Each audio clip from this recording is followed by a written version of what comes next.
From Yeoman Stadium on the campus of Tulane University, it is Crescent City Sports Prep Football. As tonight, it is the first Catholic League matchup on Tulane's campus, high school football in nearly 4 decades, as the Jesuit Blue Jays take on the Archbishop Rummel Raiders. Hi again, everybody. Lenny Van Gilder along with Wade Kaiser. High above the east side of Yeoman Stadium this evening. Great vantage point for what should be a fun evening, Wade.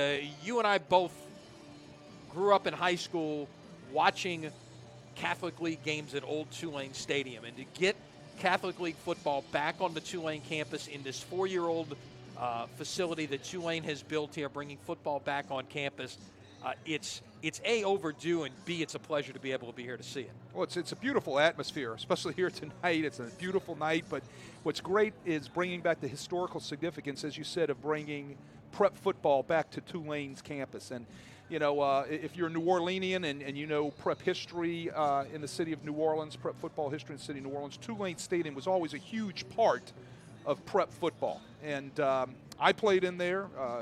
You were there, and so it's great to be back on Tulane's campus in such a beautiful venue. Now, 2 teams this evening in Rummel and Jesuit, kind of licking their wounds a little bit. Rummel, a double overtime loss to Holy Cross last Friday night at Tad Gormley. Jesuit, a tough loss to John Curtis at the Shrine on Airline. And really, it was 2 different kinds of games for these teams. Rummel got out to a 14-0 lead on Holy Cross and just couldn't close. Jesuit, for the second week in a row, dug themselves a big hole early, managed to get some things going offensively, but it was really too little too late. So I think if you were looking at keys for this evening, Wade, it would be this simple.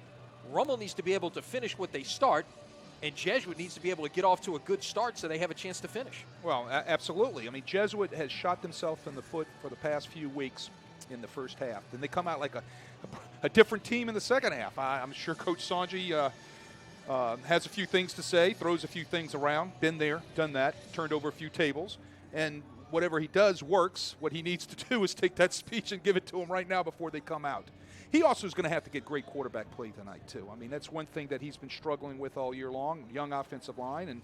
And one of the keys, I also believe, and we talked about this earlier in the week, is his quarterback is going to have to be, a lot more consistent tonight right off the bat in order to get them going real quick. Then on the other hand, Rummel, you're right. Playing well, they're just not closing. They have to close tonight in order to be successful. They went through the overtime loss last week against Holy Cross in a back-and-forth football game. Jay Roth is telling his team right now, guys, we've got to take command from the beginning, and then we've got to continue it through the end of the football game and make sure that we have the same momentum coming into the fourth quarter and finishing in the fourth quarter that we start this game with. Right. Don't take your foot off the gas, if you will. Not that they did last week. I mean, certainly some credit has to go to Holy Cross there as well. But you want to be able to finish what you start. Both of these teams, Wade, really banged up. I mean, look, we're in the 4th week of district play of a 7-week grind. There's a bye in there for everybody. But you're right at the midpoint. And these 2 teams are really beat up this evening, aren't they? Well, absolutely. And one thing you're going to see tonight, for the folks at home, you're going to see 2 teams that love to use tight ends in their offenses. The 2 big tight ends for both sides. Drew Black from Jesuit is out with a kidney bruised kidney he got last week against John Curtis, and also out is Jackson Dennis, the really outstanding tight end in the spread offense now of the Rummel Raiders, but they use him not only as a tight end, but they use him as an H-back in the backfield when they want to go 2 backs. So that is going to be something that is going to be interesting to see how Jay Roth and his offensive staff handle his loss. Those are 2 big tight end injuries for the Jays as well as the Rummel Raiders. Raiders getting ready to take the field off to our left. This is Jesuit's home game this evening, and as Jesuit takes the field to our right on the near side here, this is the second high school game that's been played here. Actually, 5 weeks ago tonight, St. Augustine and De La Salle, a non-district game, got together. De La Salle, a convincing winner that evening. We were talking about it. De La Salle playing as well as anybody in the New Orleans area right now. So this is the second game, and what the scenario is, and of course, when a lot of those high school games started happening, when you and I were in high school, Tulane had already moved to the Superdome. There would be an occasional Friday night game, when Tulane was still playing here, and obviously the Saints were playing here. But it really took off there in the last 5 or 6 years after Tulane moved their high school games to the Dome, as the Raiders take the field, and they will occupy the bench to the far side of where we are. So, I guess to finish the point there is, this was Jesuit's home game, and they elected to play this game. Really, these schools, and one of the challenges you face in New Orleans is the limited number of stadiums. And of course, you'd always rather play on Friday night. That is the night for high school football. This game was originally penciled in to be played on a Saturday night at Tad Gormley. Right. This opportunity presented itself to bring it here on a Friday night, and here we are. Right. Well, the thing about coaching high school football in the city of New Orleans, all right, very few schools have their own facility on their campus, okay? So one of the things, especially in the Catholic League, that you must be used to, and your kids will get used to real quick, is traveling to different venues in the city. So Rummel will come out of Metairie, the friendly confines of Metairie, and come into play either at Gormley, and tonight they're at Yeoman, okay? Or Jesuit will leave the friendly confines of Tad Gormley and head out to Metairie out there. And it's a mindset. Kids understand it. They understand it. The coaches don't have to preach about it. So as far as coming to a different venue, I think the kids are excited because, wow, what a great venue this is. And this is going to be fun. It will be. And the point I was trying to finish up a moment ago is that the games that you're going to have here are going to be on weekends where Tulane does not have a home game. Tulane plays tomorrow at Florida International. And we should mention the next game that's going to be played here in this stadium next Saturday night. That has the potential to really be a great atmosphere. A nationally ranked South Florida team coming to town next Saturday night. It's going to be a big event here at Tulane. They're calling it Yeoman Fest. There's going to be post-game fireworks, a lot of things going on with tailgating, a lot of giveaways. There's a 2-for-1 ticket offer right now.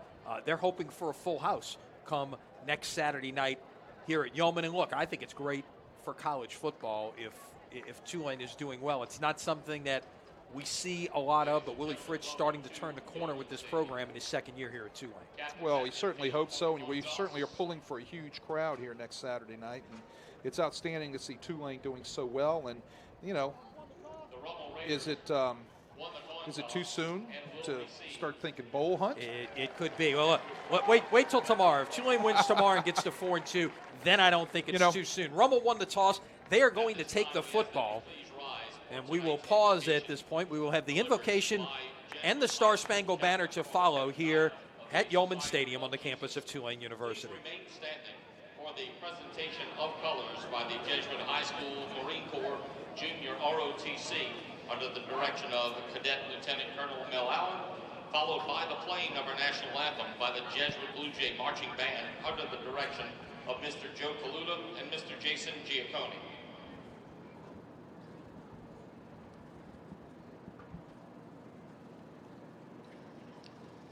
In the name of the Father, and of the Son, and of the Holy Spirit. Most merciful Jesus, we offer ourselves to your majesty, humbly commending ourselves to you. By the infinite goodness of your heart, receive us into your favor, to deliver and preserve us from all sin. Direct our competition this night solely to your greater glory, that through the prayers of the Immaculate Heart of Mary, we may honor you in all things. We make this prayer in your most holy name. Amen. Saint Ignatius of Loyola, Saint Jean-Baptiste de La Salle, in the name of the Father, and of the Son, and of the Holy Spirit.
The Jesuit band with our national anthem from Yeoman Stadium as we get set for kickoff on a perfect Friday night for football here in Week 7 of this high school football season in Louisiana. Lenny Van Gilder along with Wade Kaiser, the Merritts, Chip and Matt, helping us bring you all the pictures this evening. Into the second half of the season here, Wade, and you know, at this point in the year, obviously as a team, I think you got a pretty good idea of what you have, but like we talked about, you've got to manage the injury situation as well, and it causes you to have to do some things differently at the same time. Well, that's why I always preach one thing to my assistants, and I try to live by it as much as I possibly could, was to understand you got to work your 2s and your 3s. They got to get reps, because the bottom line is, especially, and it's not just in the Catholic League, it's in high school football, college football, and the professional guys on Sunday. Sooner or later, somebody's going out, hopefully not for long, so that backup's going to have to step up and play. There is really fact behind that statement that when you hear other coaches say the next up mentality, it really is. It's true, because you got to work your 2s and your 3s. You never know when they're going to be called upon. Jesuit will kick off from our right to our left. Max Shurich will tee it up at the 40-yard line here in the near hash. See two sets of hashes out there. The inner hashes are for the colleges. The outer hashes have been painted down for this game this evening. Toe meets leather, and we are underway. It's a pooch kick. Fair catch is called for at about the 30-yard line. That was number 27, Donovan Kaufman, the sophomore defensive back, fielding that one for the Raiders at the 30-yard line. Rummel has done some things in the kicking game this year, particularly Jamar Chase, who's averaged 41 yards a return, so you can understand him looking to stay away from that opportunity. Chandler Fields will lead this offense on. The Holy Cross transfer has completed 57% of his passes, 1,136 yards, 17 touchdowns, only 1 interception. Looking to bounce back after a bit of a subpar performance last week where he went just 12 out of 34. Empty backfield here, and it'll be a jet sweep to the near side, coming back this way with some room to go, and up near the first down marker, that is Coy Moore, the sophomore wide receiver. Seeing more and more of that jet sweep, it's even kind of infiltrated its way into the high school game, Wade. Well, the bottom line is they're trying to get the back into the backfield by predetermining to set up the secondary by going empty to start. So how do they get back in the backfield? They're going to have to motion them back. That's just one type of motion called jet motion, and they're handing the ball off on a sweep. Now Carroll Jackson will line up. Rummel in the pistol here. Fields takes it. It is Jackson. Will fall forward. Looks like he's got enough for the first down. Matt Fritschartz, number 96, had a handful of jersey, but could not bring Jackson down at the line of scrimmage. He fell forward for a gain of 2, and that'll move the chains. 1st and 10 for Rummel at the 40-yard line.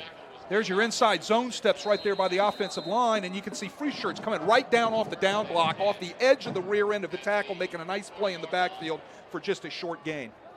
From the 40, Fields, that was a busted play, and now he makes a bad pass trying to lateral that. And that's a freshman back there in Logan Diggs, who's getting some time at running back now because of some injuries in the backfield, and it looked like there was a miscommunication from the start, Wade. Well, miscommunication, freshman, not many snaps. That is a backwards pass, so if that would have been picked up and scored with, obviously legal lateral.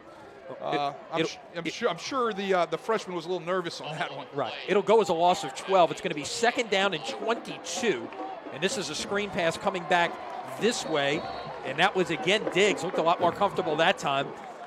Picks up 7 on the play. Diggs is 5'11", 160 pounds, a freshman. Was listed on the roster as a defensive back. They've moved him over to running back. Well, he's going to get a lot more snaps tonight because Dwayne Trufant is out, from what we understand, for the rest of the season. So what that does is that gives a young freshman an opportunity to get reps. 2 players alongside. Now one will motion out. On his 3rd and 15, Fields will step up, may try to run with it, will pull up and throw, and it is caught. That's a first down. Nice job by Fields to kind of extend the play. Goes on the far side. That is Jeremy Walker, the senior, with his 17th catch of the season. The Raiders needed 15. They got 17. Look at the nice job by the offensive line here. Jesuit runs an exit stunt at the top of the screen right there. It's picked up very well by the offensive line. And there's the curl route coming open by Walker. Ball's delivered real well on the money by Fields. From the Jesuit 48, sixth play of this opening drive. Fields going back in that direction again. It is once again Walker on the catch. Second straight play he goes in his direction. That'll get 7. Jesuit in a too-high coverage. Corner's playing kind of soft over there and bailing out. So Rummel's taking right there what they got as far as the route is concerned and throwing the ball short. 3 receivers to this side as they go without a huddle, and that is Jackson on the carry. And Jackson up the gut will get enough for the first down. Give him about 7 on the play. Nice job by Bankson right there. Nice job by Jackson right there. What you saw was also Roman Bankson coming up for Jesuit, fitting off the edge and missing the tackle. He's got to come up and make that tackle when he gets the block down. That's going to be a big thing versus the running game tonight for Jesuit, stopping any type of running game that Rummel will have. On 1st and 10, Fields stepping up, now scrambling, juggling, throwing on the run. It's intercepted. Waiting right there for it, and well covered, Ethan Kerrigan, the junior, with his 3rd interception of the year that leads this club.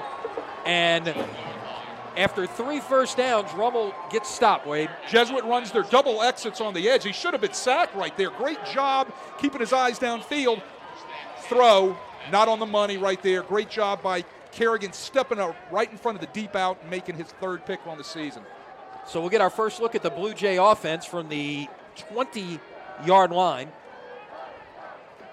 The senior Alex Watermeyer directing the offense. And, one of the things that has happened the last 2 weeks, Wade, we talked about how Jesuit has dug themselves a hole early. As a result, Watermeyer has thrown an awful lot of passes the last 2 weeks. He threw 50 times last week against John Curtis.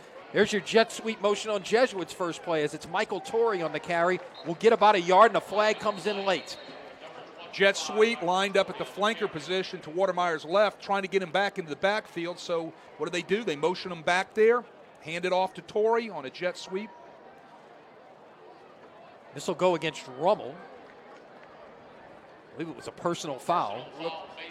Personal foul, face mask. So it's going to be a 15-yard automatic first down.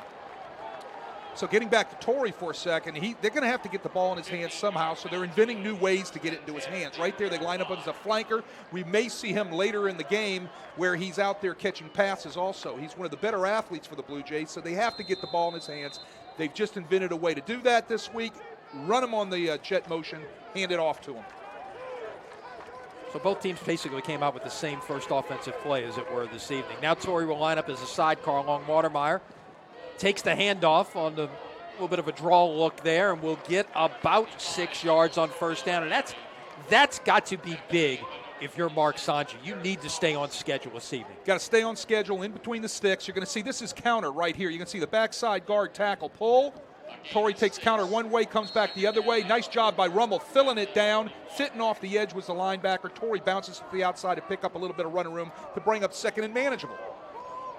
2nd and 4 at the 41. Jesuit with their first offensive possession. If you're just joining us, Rummel's first offensive possession and then an interception. This is the jet sweep to Torrey, and Rummel picks it up well, and it looks like it'll go for no gain. It'll be 3rd and 4. That was Aaron Brule, the Georgia commitment, in among others on that tackle.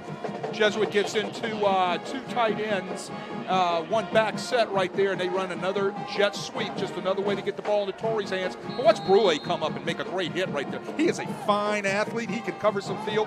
I tell you what, I don't know how LSU is letting that guy slip out of this state. Now, he's playing linebacker for Rummel. He's going to be a safety in college, and that's what the Bulldogs have him projected as.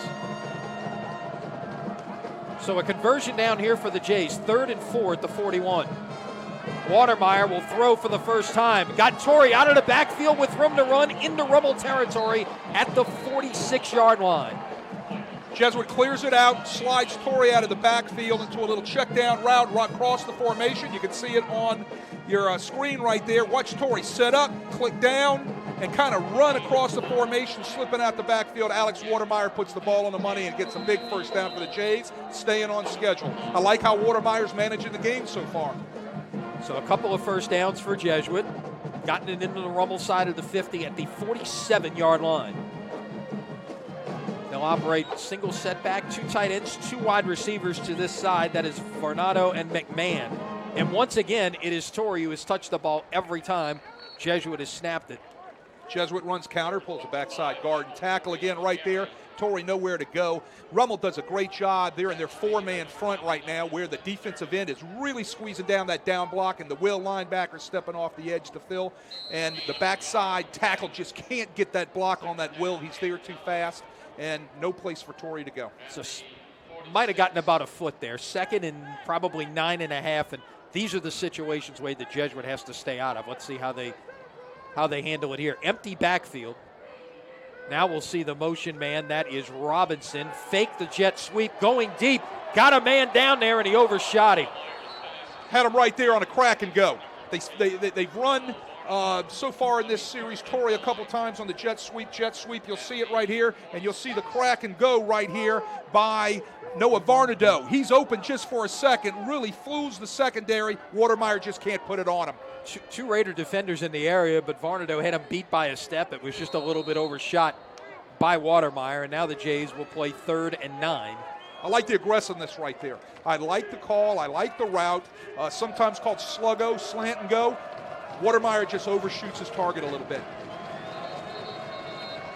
Stoppage in play here. And they're going to move the ball. And I was about to say that, Wade. I noticed this, and look, these guys, in the striped shirts work very hard out there, but I noticed there are times that the ball doesn't end back in the same spot, especially after an incomplete pass. They had it marked a half a yard back at where the sticks were instead of where the previous down was. Fake the jet sweep here on 3rd down. Go back the other way, and that's a first down. Varnado had a knee on the ground, so it'll be down where he caught it at the 36. So the Jays needed 9. They got 10. They run a stick route. Varnado does a nice job running the sticks and sitting right on the sticks. They fake the jet sweep, and I tell you what, Watermeyer puts it right on the numbers. You're talking about the officials and the spots. You're going to see 2 sets of obviously the college hashes and the high school hashes out there. Let's see tonight if they accidentally put it on the wrong hash. I've seen that happen before. I've seen it happen. Right. I've seen it happen in very big games before, and I'll leave it at that. I've seen it happen in a state championship game exactly. before. Coming this way, that is Torrey looking for room to run. Will fight his way and get about 5. Nice job of running there by Michael Torrey, and it'll make it 2nd and 5 for Jesuit. Torrey's a hard-nosed kid. I tell you what, a very good athlete. You'll see him right here take the handoff on the sweep. He's going to stick that foot in the ground, get north and south to get his pad level down, which makes him hard to hit. He's 5'9", 170, so he's not going to give you a lot to hit when he gets his pad level low. Torrey coming into tonight with 239 yards rushing, a couple of touchdowns. Fake the run that time. Now they'll throw across here on the little crossing action that time. It was Robert McMahon, and he's got enough for the first down. Robert McMahon comes across the formation. They fake the sweep, so it's off a bootleg action. You'll see it right here. There's the fake right there. Bootleg to your right, coming across the formation. That's a famous Scott Bainsfather play. He did stuff like that at Holy Cross, stuff like that at Shaw, always bringing a guy back against the flow off the bootleg and knocking it out to him in the flat. Bainsfather, of course, the longtime Shaw head coach in his first year as Jesuit's offensive coordinator on Mark Sanji's staff. So the Jays have moved it from their own 20 to the Rummel 25, and that is number 25. Torrey on the carry will get about 5 on first down. And look, I think it's this simple. Jesuit is staying on schedule on first down this evening for the most part. With one exception, they have gotten what they've needed to get on first down to leave the playbook open for 2nd and 3rd down. Well, so far it started up front with these guys. They've struggled up front with their offensive line. Mark Sanji will tell you that. But so far tonight, they seem to be on schedule. They seem to be playing physical up front, which is giving Torrey those creases that he needs. Torrey's touched it 6 times already, and in fact 7, because one of them was a play that was called back. This is Robinson, and he will get the first down. Raiders will stand him up right at the first down marker, just past the 15-yard line. But The Blue Jays in the red zone. Joe call it the blue zone, by the way? Just ask. It was always the red zone. Okay. Torrey hits a crease right there. That's what I just talked about. You saw the offensive line running inside zone steps and fronting up, getting a hat on a hat right there on everything in a white jersey, and Torrey just slips through there, gets his pad level low to pick up the first down. It was actually 29, not 25, Robinson on that last carry. Robinson remains in the backfield here. Now will motion as a sidecar. Take the handoff. Come back this way. Breaks the tackle from Brule and gets right near the sticks. Let's see where they mark it. This is a very impressive first offensive drive for the Blue Jays. You can see it's counteraction again. You can see right there, Robinson gets the handoff, and he bounces the counter outside. What you're not getting from Rummel right there is you're not getting any secondary support from the safeties. Linebackers are doing a good job. The end is spilling the counter. Linebackers there. He's getting wrapped and spilling it. Safety needed to come up and make the play. No safety support from anybody in a white helmet. Just short of the first down. It's second and about a foot. Robinson again on the carry for the third consecutive time. This will move the chains. It'll be first and goal. Very impressive drive. Staying on time, on schedule, in between the sticks, eating up a ton of clock here, Lenny. Look at the amount of clock that's getting eaten up here. We're closing in on 6 minutes on this drive here. It started at the 8:44 mark, so we're closing in on 6 minutes. This is the 13th play of the drive that began back at the 20-yard line. What that does, it keeps it out of that high-powered Rummel offense, spread offense's hands. From the 4, busted play there on the high snap. Watermeyer just had to run with it, and he is brought down for about a 1-yard loss. That was Jacob Fury, the defensive end, closing in to make the play. You can see the bobble right here. It snapped a little bit off. Watermeyer just can't get the handle. There's the bobble, just can't get the handle right there. All he has to do is eat the ball. That puts them behind schedule. But it's second and goal at the 5. Now, it gets a little tougher down here to be able to run some things, only because you've only got 15 yards to try to do it and going to the back of the end zone. Watermeyer rolling to this side and close to the goal line, but he will be spotted short of the goal line. It'll be third and goal at about the 1.5, it looks like. Looks like they're actually going to put it down at the 1. They're going to give him all the way to the 1-yard line. Well, he was looking for his receiver on a out route in the end zone. Well covered right there by Ron Franklin of Rummel. No place for Watermeyer to throw the ball, so what does he do? He has to tuck it, and he muscles it down there to the 1 and almost gets it in. We got an injured player on the field. That is number 22 for Rummel, Quentin Cage, the sophomore linebacker. This is a Rummel linebacking core that's already a little shorthanded with Shane Brotherton, the senior, out this evening with a hamstring injury. Tonight's broadcast on Crescent City Sports brought to you by Hancock and Whitney Bank. Want a bank that was ranked among the tops in the nation for business banking? Hancock and Whitney Bank has you covered with nearly 200 locations across the Gulf South, so stop by today. Learn more at HancockWhitney.com.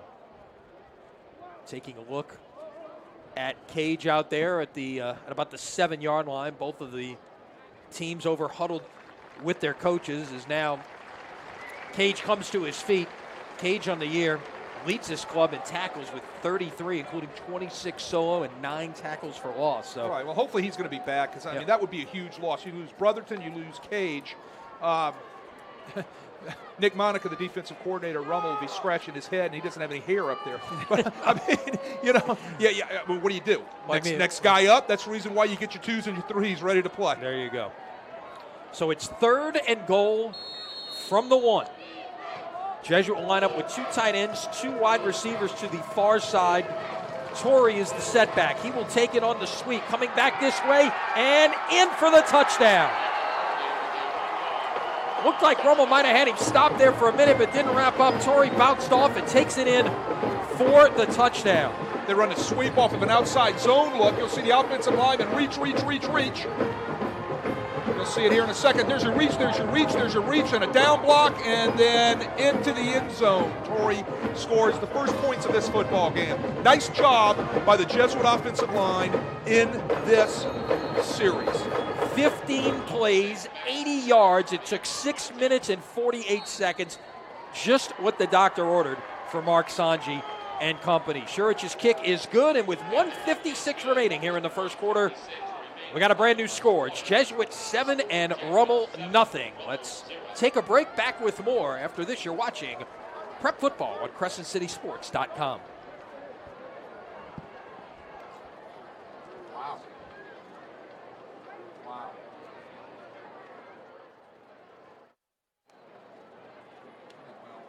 Well, like that, it's just they got handled up front.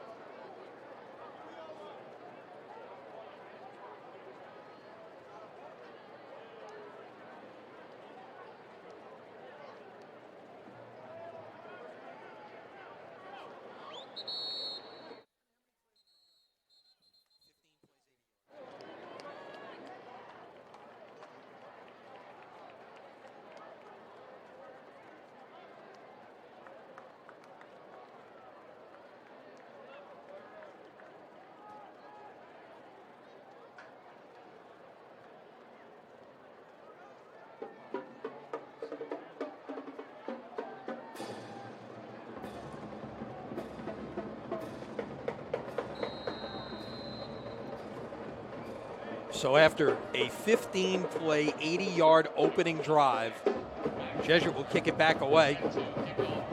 Rummel's second offensive possession.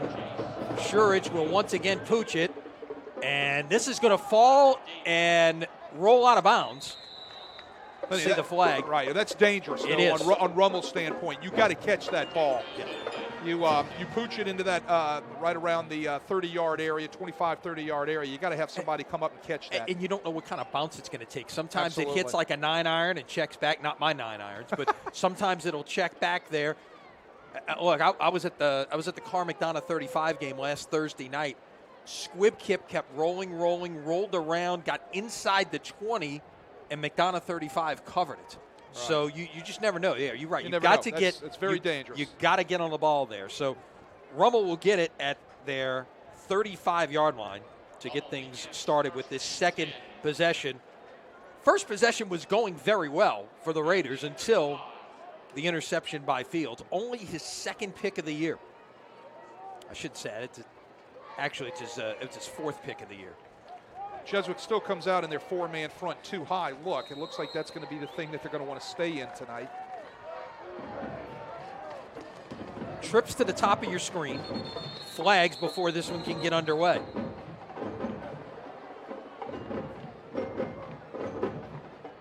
The officials will have a confab on the far side. Somebody must have moved. Don't know. Or they picked it up. Yep. No, or they didn't have something set. I don't know, but anyhow, it will. We'll do it again. Reset the play clock to 25.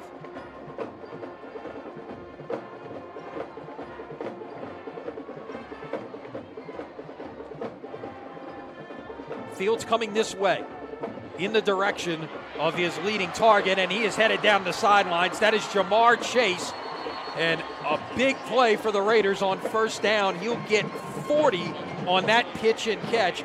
The single receiver to this side, Chase, just took a short route, took it up the field, Wade. Well, they're getting the ball into their best athlete's hands, and he just out-athletes Kerrigan there on the corner. Kerrigan couldn't handle him with a stiff arm, and I tell you what, he is a fine athlete. You know, he's going to be somebody that University of Florida is really going to like in their offense. 22nd catch of the year for Chase. And let's see. Now we've got a flag. There was movement on the Jesuit defensive line. Chase pointed there, and I think now they're going to call it on Chase. Well, Chase thought that the Blue Jay had stepped into the neutral zone. Here's our call. And it's false start against Rummel. So Chase does what? You can see he's going to step up and start pointing fingers. Not the right thing to do. Chase needs to stand still and let everything take its course. Let the officials officiate. Correct. So now Rummel behind the chains, 1st and 15 at the Jesuit 30-yard line. Final 90 seconds of the first quarter. Rummel second offensive possession. This is Fields. Nowhere to go. Comes back this way near side to Chase. 25. Late flag comes in. So will likely be either a block or an illegal block or in the back. Let's see let's wait for the official call. I think what you're going to get, you'll see it on the film here, everything kind of falls and breaks down right here. Nice job by the Jesuit defensive end. I think that's free shirts. Here's our call real quick. It is an illegal block. And it is against Rummel. It is against Rummel. And what he does is, you saw it on the replay, he just turns around, gets the ball out into Jamar Chase's hands, and at the same time blocking out there is Evan Francione. He has his hands all over the back of the defender, and I think that was Michael Hull out there on defense, and it's going to result in I think it was a defensive holding penalty, 15 yards from that spot. It's now 1st and 25. Back-to-back penalties against the Raiders here. Ball at the 40-yard line. Fields this way to his running back. That is Diggs. He will get about 7 or 8 of that back. Put it at the 33-yard line. You know what's interesting? You know, I've watched Jay Roth and his offense in many years, and you'll see the screen set up right here. When's the last time you've seen so much finesse out of a Rummel offense? I mean, I understand exactly what he's doing. He's got his wide receivers, and all of those guys are the bulk of his athleticism. He's got to get the ball in their hands, hence the change of the offense. 2nd down, 18.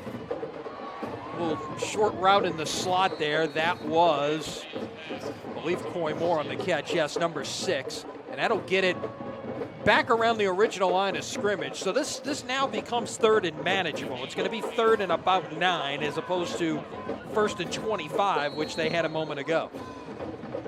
Well, it puts them back in there. Also thinking about the idea of how to set up a 3rd down and a long. You've got this on your play sheet. You don't have a 3rd down and 20. On 3rd and 9, Fields will now dump it off here. This is Jackson on the near side trying to get to the sticks. Fighting. He is going to come up about 2 yards short. Nothing was open downfield. Had to go to his safety valve, and that was Jackson.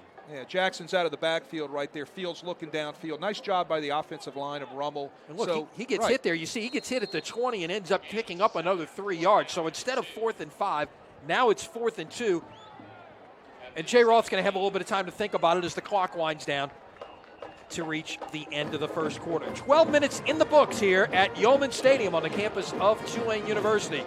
With your score, Jesuit 7, Archbishop Rummel nothing. Back with our second quarter right after this. You're watching high school football on CrescentCitySports.com.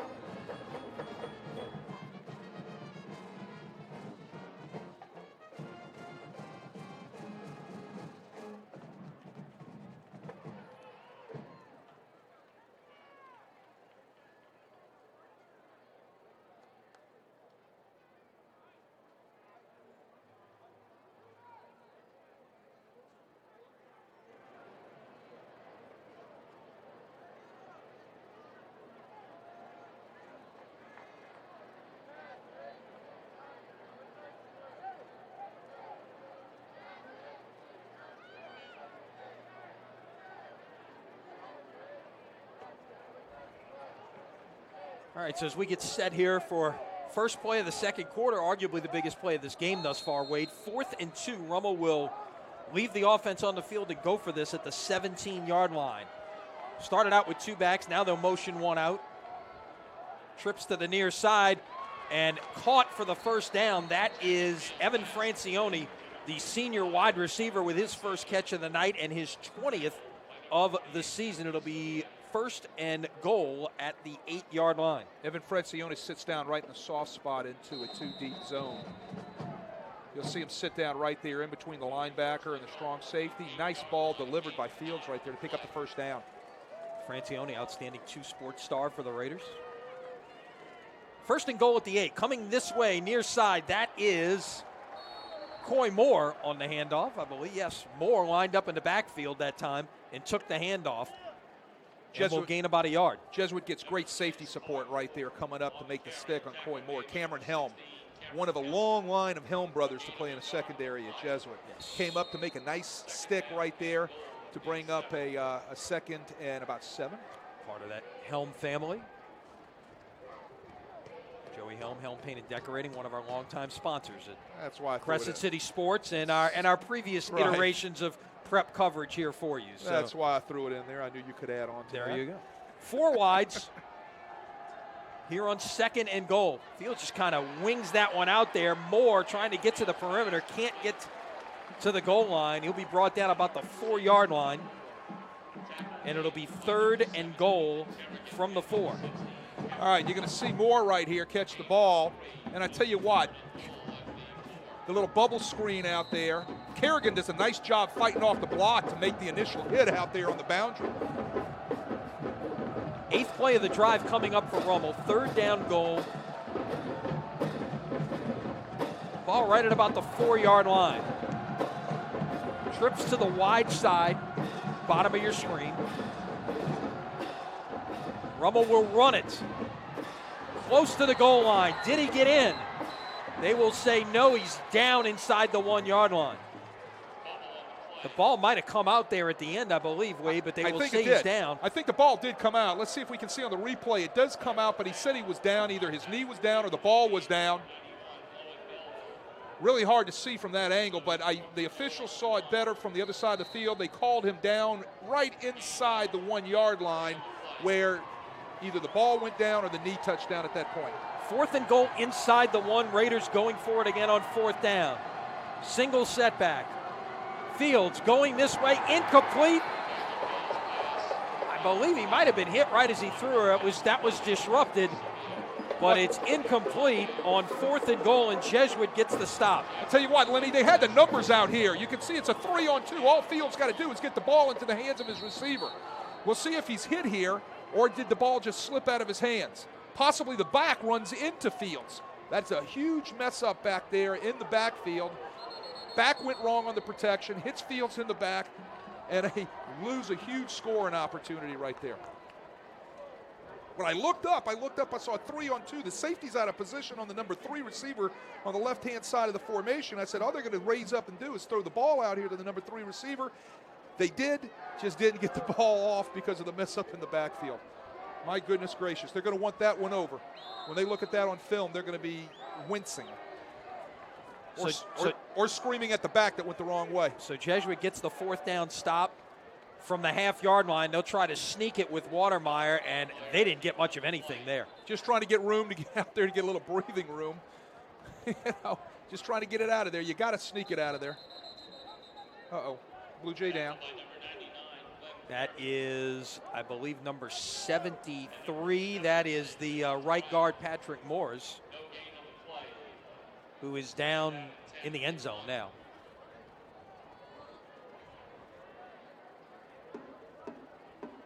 Already a young offensive line for the Jays, or should I say also inexperienced. So the next guy up, if Most goes down, would obviously not have the experience that he has had through 6 and almost a half games. Yeah. While they take a look at the injured Blue Jay, let's tell you this portion of Crescent City Sports Prep Football is presented by Ye Old College Inn and Rock and Bowl, just down the street from us here. College Inn, a true New Orleans farm-to-table restaurant, open Tuesday through Saturday for dinner, and the home of the New Orleans Prep Sports Hall of Fame. And, of course, Rock and Bowl is the home of the Greater New Orleans Sports Foundation Quarterback Club every Tuesday at noon. Some great speakers coming up.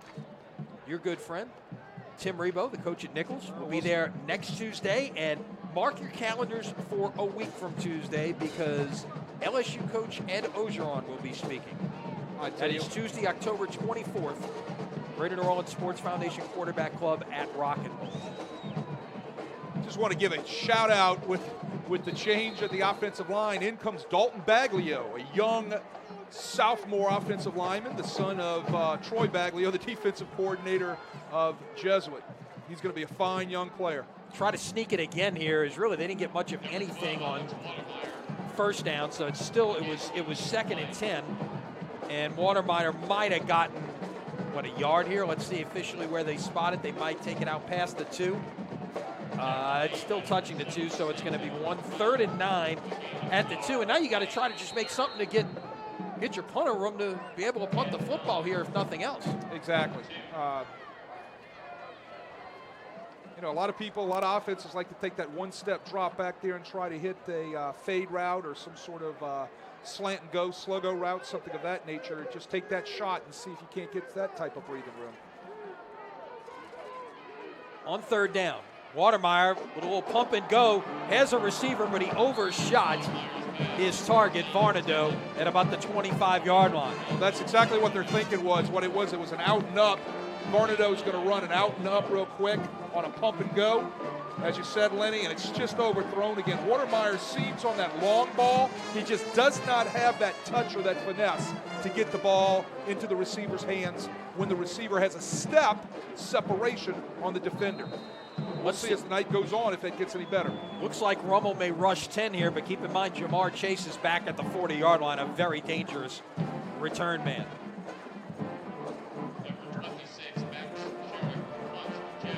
Went after it. Jurich. Chase from the 37 will come back this way, trying to beat the end and get to this side. 30, 25, 20, 15, 10, 5. Touchdown. Or did he step out? Touchdown Raiders. Well, I see one official here with a hand up. Now he's saying he stepped out of bounds at the 8-yard line. Well, let's see if we can see it on a replay. Looking at his left foot on the boundary here. And we've also got look at this stiff arm right there. Great job on the stiff arm by Chase. Good block right there. Ooh, maybe right there at about the 9-yard line, maybe? And that's where they waved it. And now there's also a flag back at the 37. So touchdown or no touchdown may mean nothing. And J. Roth is not happy.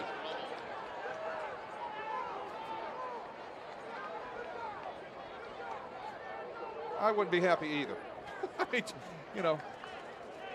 we get a call yet from our white hat? I did not see a signal from the official. I'm assuming this is some kind of illegal block, although, again, they rushed 10. That was Chase almost all by himself right there. It's going to be 15 yards all the way back to the 48. I'm wondering with that stiff arm if they might have called a face mask. They possibly could have.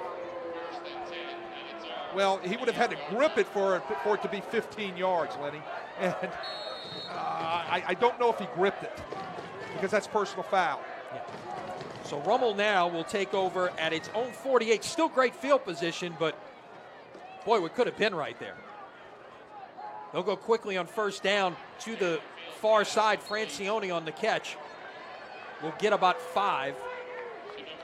Playing the two-man bubble screen out there, blocking by number 1, 2 on stepping back off the bubble on the replay. You'll see Francione step back, step behind the blocker, just trying to swing the ball out there, trying to pick up positive yardage on first down.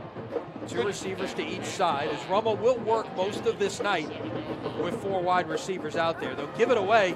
A little bit of a hole at first, but it closed up quickly, and now bouncing it outside and making something out of it is Jackson, and he'll get the first down.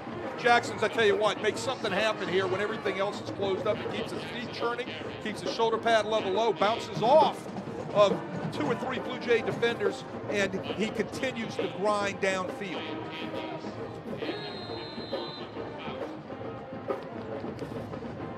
Rummel now at the Jesuit 40-yard line, 1st and 10. Going this way, again, the quick passing game. This is Moore. Down to about the 33-yard line. This is effectively a run, Wade. I mean, what they're doing with it, it's just one step drop and throw the ball to the perimeter. But you see on the replay here, if Jesuit's going to continue to stay in a too-high secondary, that means they're only covering down with 2. If you've got 3 receivers down there, you've got the mismatch already on the numbers. So you're going to pick the ball up, throw it out to the number 3 receiver, and get the block with the other 2 receivers out there. You're going to get positive yardage. It's a numbers game, Lenny. It's a numbers game. You're going to check and see if you're going to have 2 high, 1 high. You know what you're going to do with the ball. And a busted play there, but they'll still make something out of it in a first down. That was the freshman Diggs taking the toss, gaining about 7. Diggs is going to be a good one. He's got a low center of gravity, 5'11", 160-pound freshman.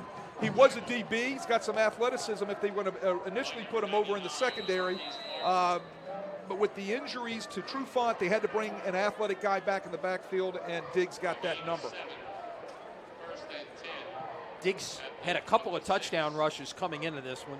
Only 7 carries on the year, so he's shown something in the quick bit of work that's been out there. 3 wide receivers, top of your screen, only 2 defenders. Let's see if Rummel goes that way. No, they're going to go to the short side and look for Walker, who had one-on-one coverage at the bottom of the screen. Trying to create the one-on-one press coverage down there by Michael Hall. And, Walker just got wrapped up right there. Good tackle by Michael Hall, bringing down a really good wide receiver. 2nd down and 8 at the 24. And again, 3 wides to the top, and just like you talked about, it's the coverage situation. Let's see how Rummel plays it as a linebacker walks out. Instead, they'll give it away because the linebacker's out of the box. Jackson had a hole for a moment, but it closed up quickly. He got 2. If you're going to stay in a 2-high coverage, as Jesuit has committed to right there, the only thing you can do is walk a linebacker out and play with 2-on-3 if you have 3 receivers at the top. So what that does, it means one less guy in the box. You're either going to choose to run or you're going to choose to throw to the number 3 receiver out at the boundary. And one of the things we should mention, Jesuit playing without one of their top tacklers in Mark Doherty as well. Another one of those injured guys that we talked about, which changes things up as well. 3rd and 6, conversion down for the Raiders. Fields will step up and throw. Caught, near side. Walker looking to make something happen. Goes down at about the 12-yard line, but still a first down. Well, you can tell the Jesuit corners are really worried about the depth and the routes of those Rummel Raider receivers. You can see right here a great push-off to get separation by Walker right there, and then he sits. The ball's delivered on time by Fields. Great pickup for the Rummel Raiders.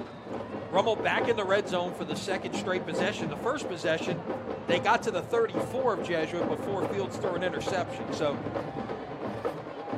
3 to the top of the screen. Once again, the linebacker walks out defensively. We're getting a coaching clinic here this evening, Wade. On the slant, trying to go one-on-one direction. Flags come in. Walker was the intended receiver. You had the trips to the top of your screen. They went on the slant on the one-on-one side there, and it drew the flags. You're going to see the slant down here at the bottom, and just getting there a little early was Michael Hall on the back. That's going to be a flag in any league. Defensive pass interference. They will mark it half the distance to the goal line and spot it at the 6-yard line, where it's now 1st and goal.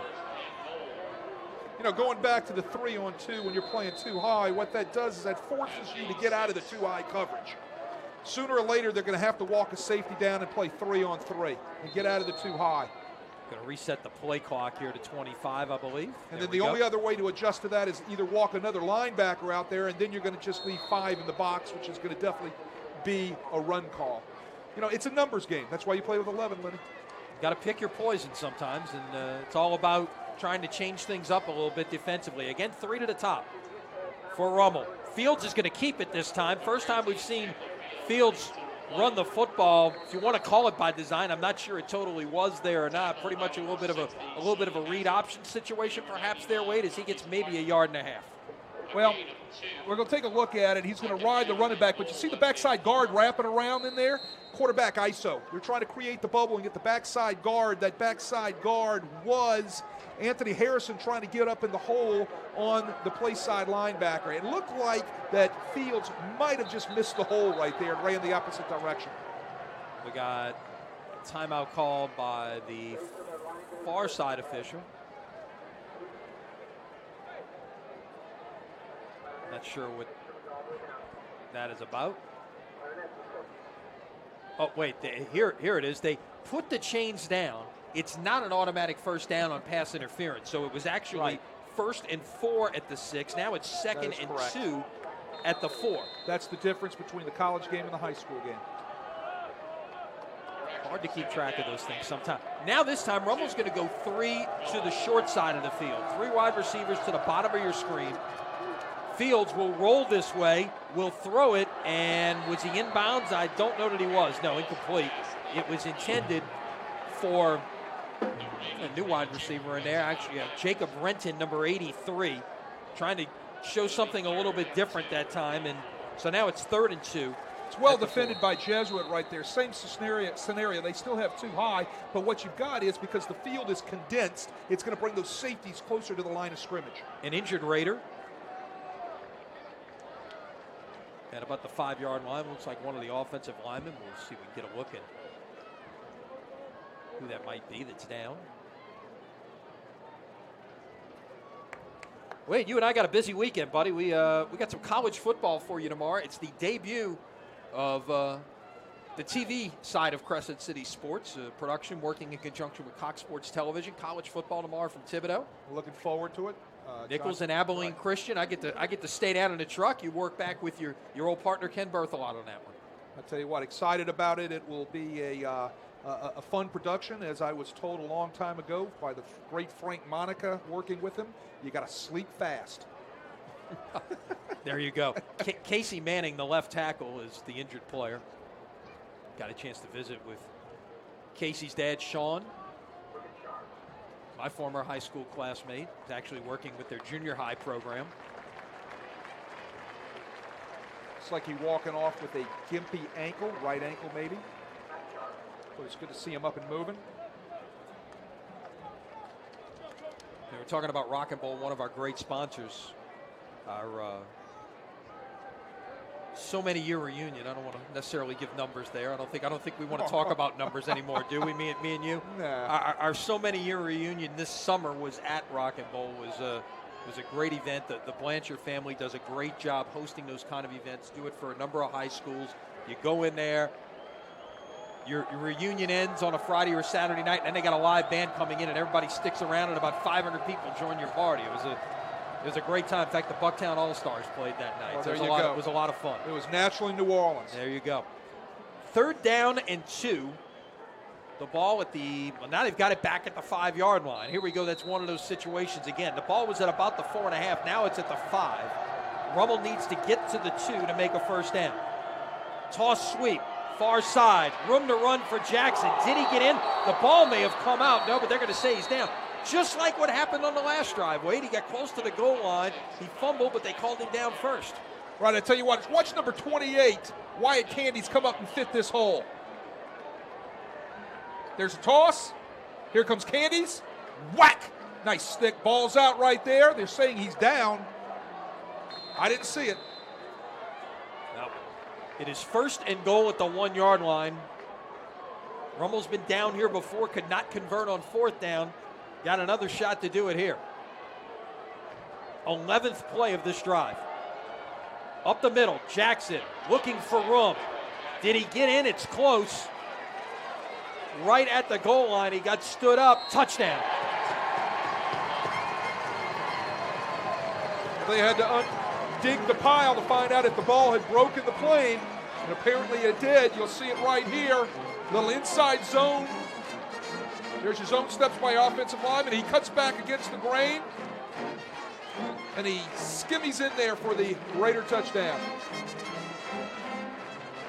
Rummel goes 52 yards in 11 plays. It takes 5 minutes and 15 seconds off the clock, ending with the 1-yard run by Jackson. And now Freebert will come on to try to tie this one up.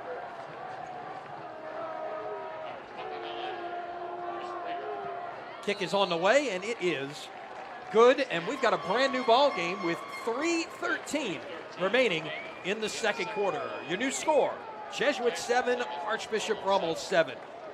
More high school football coming up. After this, you're watching Prep Football from CrescentCitySports.com.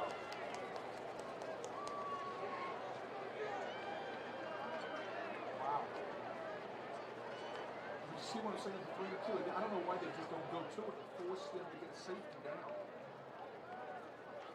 Either that or you're going to have to walk another line out there.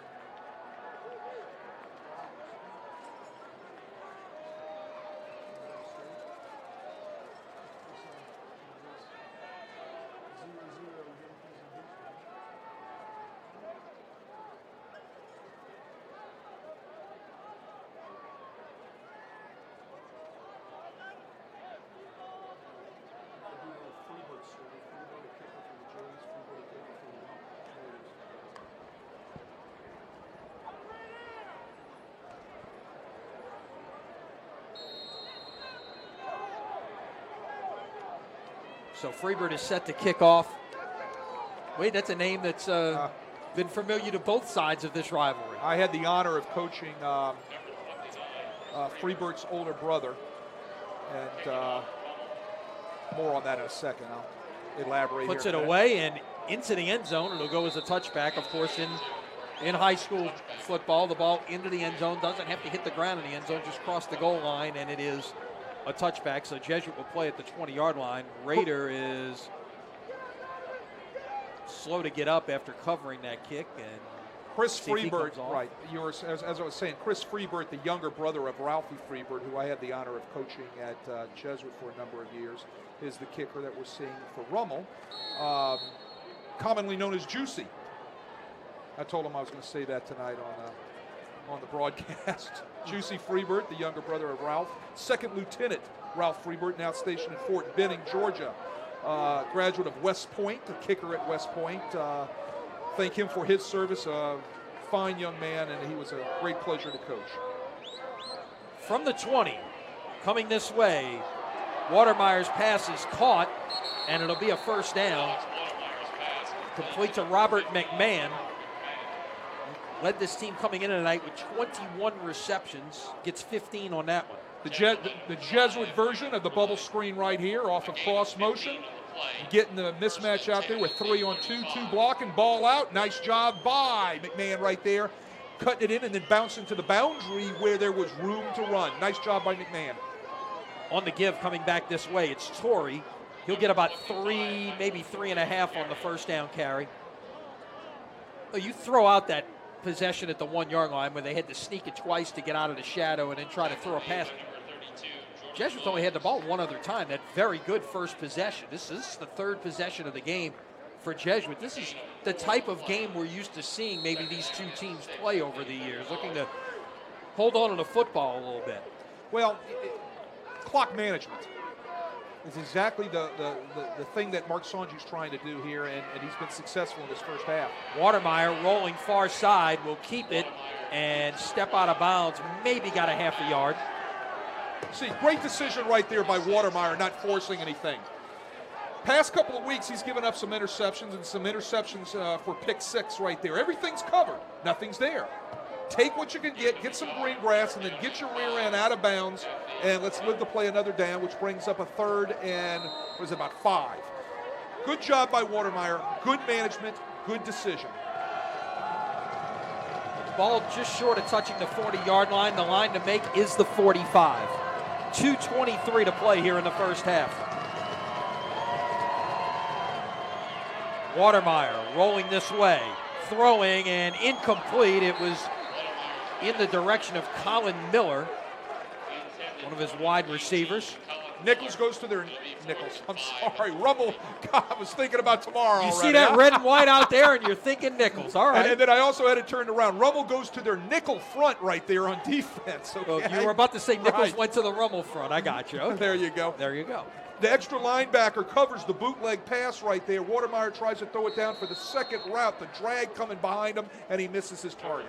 Brings up 4th down. 4th and 5. Jesuit will punt it away for the second consecutive possession.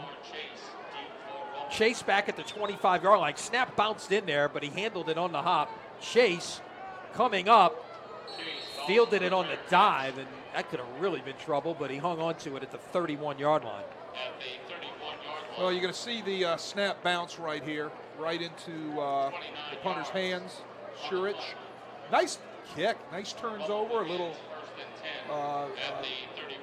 spiral right there. But I tell you what, that's dangerous. Chase has got to get up and get underneath and get that basket on that ball. Trying to catch it bouncing off the ground like that is kind of scary, because that scoots right past him. That's a Blue Jays ball, even though you can't advance a muff in high school. Right, but still, you either don't touch it or you get it on the fly. Correct. At that point. Make a better decision. Right. That's what Jay probably just told him as he was going off the field and coming back on. From the 31, Rummel with all 3 timeouts in 2 minutes. Toss sweep with room to run. That is the freshman right there, Logan Riggs, with a first down carry. You know, everybody talks about Chase's blocking. Watch Jamar Chase, his pass catching. Watch Jamar Chase out here on the edge, blocking on the corner from Jesuit. Watch this. Ties him up, ties him up, ties him up, just long enough to be able to spring the running back. Nice job on the blocking. That's something that Florida will really enjoy. I said Riggs, my apologies. That is Diggs, 48, with a D, the freshman. Running that toss sweep to the short side. Now they'll give it up the middle this time, and that won't go very far. And a host of Blue Jays, led by Owen Melville and Perry Gansey, the leading tackler on this Jesuit team. Watch Gansey come off the down block right here. The tackle's going to go down. Gansey's going to squeeze down just as he's taught to do, and then bang, he's met right there at the line of scrimmage. Gansey, the leading tackler, a fine technician on the defensive line, does a nice job shutting down that inside zone. 91 tackles on the season in 6 games for Gansey. On 2nd and 9, Fields will scramble this way, run the scramble drill, and a pass that is going to be a first down. We got whistles, a flag down, perhaps an eligible man downfield here, Wade. That looks like in the vicinity of where it could be, and indeed it is. An eligible downfield. They'll bring it back, and it will be a loss of down. That was Jacob Renton on the catch on the near side, number 83. An eligible receiver downfield is the indication.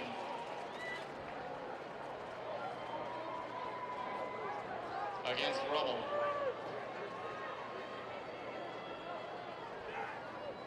And we'll put that down at the 41-yard line.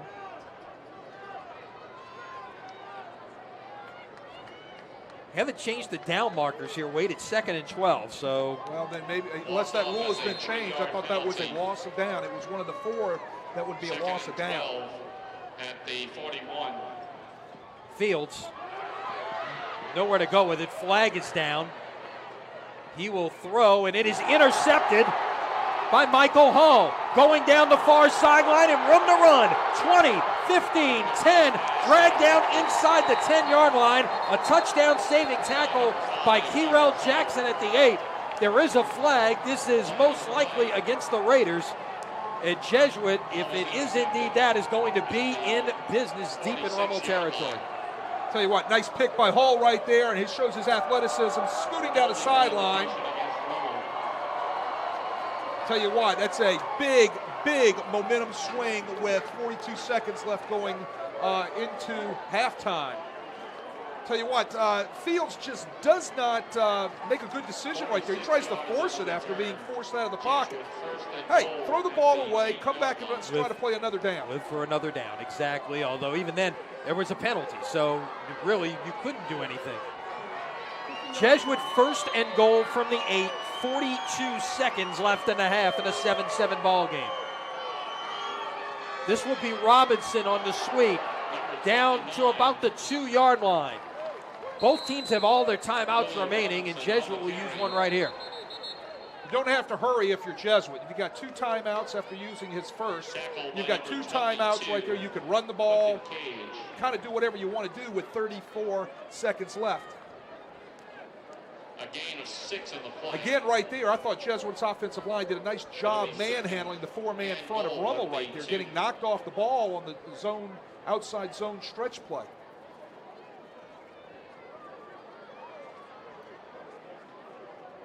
So Jesuit with an opportunity to go in at halftime with a lead. When's the last time that's happened? Certainly not the last couple of weeks where Exactly. this That was one of the this things, was, right, Mark Sonji said he had to do was get out the gate tonight. One of the keys that we talked about before the game was that Jesuit was going to have to be able to get out the gate and sustain some sort of momentum in the first half. Yeah, and I talked to Mark Sonji before the game, Wade, and I said, look, the way you've started the last 2 weeks, do you do anything different at practice? Do you try to, go do some things to get off to a fast start in practice, change what it is you do? And he says, hey, you really can't. It's not, it's hard to do. It's hard to replicate what it is out there. But obviously what he's done has worked thus far. From the 2, Robinson is stacked up inside, and he is stopped short of the goal line. Timeout, Jesuit. Robinson on the carry, tackled at number 5. Right there, Rummel bows its neck up front. Nowhere to go. Got no push by the guys in blue. The guys in white bow their neck right there. Play very hard-nosed football inside the 2-yard line. No place for Robinson to go. But no, there's nothing you can do. Been there, done that. What you do is you try to emphasize it in your position meetings. You try to emphasize it in your team meetings. You try to talk about it and tell people that we need to start fast. And they need to hear it from everybody all throughout the week. As far as the way you practice, you're not going to change things. You're going to go to work just like a hard worker would do, and try to make sure that you emphasize what you need to do game plan-wise, and that means get a good start and have momentum going into halftime. Well, a bunch of scores at halftime, but an interesting one at the Shrine on Airline. St. Augustine leading John Curtis 9-8 in the second quarter. Watermeyer, play action, coming this way. Is that a catch? Let's see. It is a touchdown. Holy smokes. Noah Varnado with the catch for the touchdown. Watermeyer on the sprint out. Looked like he might get caught from behind, Wade, but got rid of it just in time, made a low throw where only Varnado could catch it. Another look. Right, as you said, only where he can catch it. They're trying to run the bootleg right there, trying to shoot the backside tight end out into the flat, nowhere to go. It's covered by Rummel. So what does he do? He puts the ball, only place Varnado can catch it is at his shoestrings, and Varnado makes a great catch. Extra point try on the way, and good by Shurich with 19 seconds left in the first half. Your score now, Jesuit 14 and Archbishop Rummel 7. It only took 3 plays, 8 yards, 23 seconds. Both of these Jesuit touchdowns set up by Rummel turnovers, and you know that eats just a bit at the craw of Jay Roth on the far sideline. Well, it's the turnovers thing, as you said, and we haven't seen that out of Fields. You know, Fields coming into this game has only had 1 interception. So he throws 2 here tonight. It's very unlike him. So I'm sure that's something they're going to settle him down at halftime and get him to understand that, all right, you get out of the pocket, let's make a good decision with the ball, okay? Live to play another down.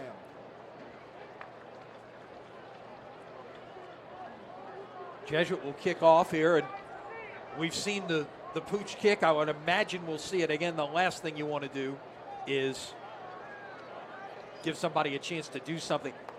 What do you think about the concept of taking your best guy, maybe sticking him up in that spot where he's got a chance to grab a pooch kick and do something with it? Just kind of rearrange your formation. All the 4 guys that they have lined up right there are all good athletes who catch the balls. To catch fly balls. They're tight ends, defensive backs, all guys who catch the ball on a regular basis. And again, the pooch kick. This one's a little deeper, actually. This is going to come this way. That is a seam at about the 40-yard line with room to run. 45 midfield, 40, 30, 20, 10, and brought out of bounds with 8 seconds left. That was on the return, Jeremy Walker. They took a shot and went a little bit deeper right there. Walker stepped up, found a hole, and popped that one for about 80 yards, Wade. That isn't exactly where they wanted to kick the ball. It's about putting the ball in people's hands. Right now on Jesuit's boundary, they're saying, we do not want to kick to that guy. Put it in the other guy's hands. They had a little bit too much juice on the ball. Rummel makes an adjustment, moves their guys up, and gets into the person that Jesuit just does not want to kick to. And there's your result. All right, you got 8 seconds at the 10-yard line. You've got your timeout. Just take one shot at the end zone right here and then kick the field goal? You're going to have to. You're going to have to take a shot, and you got to have at least 4 seconds left on the clock. You might be able to get 2, depending on how quick it goes. 2 shots. 3 to the top. Flags. No flag. And it's a false start against Rummel. Rummel has really, I mean, we talk about the 2 turnovers. They have really hurt themselves with penalties this evening as well. Well, now it's going to make a huge difference on that throw into the end zone. Change your route concept. It changes your protection concept. Don't be surprised if Jesuit doesn't bring a little pressure right here to try to be able to flush Fields from the pocket to eat up some of that clock. They should be resetting this clock back to 8 seconds. They should be resetting the clock. If anything, 7, 1 click of the clock on the play.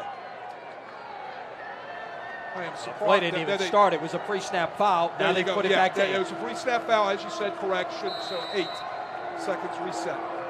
Here comes the pressure. From the 15. There it is. Fields escapes. Far side. Looking to throw it in the end zone. It is knocked away, but flags are down. 1 second left It's going to be pass interference. And look, I don't have a problem with that at all if you're Jesuit, because don't let him catch the ball right there. It's half the distance to the goal line. Right. Half the distance. Clock determines the play. Go ahead and interfere right there. But as I said, Jesuit brought pressure, flush Fields, eats up the clock, so they couldn't get 2 shots at the end zone.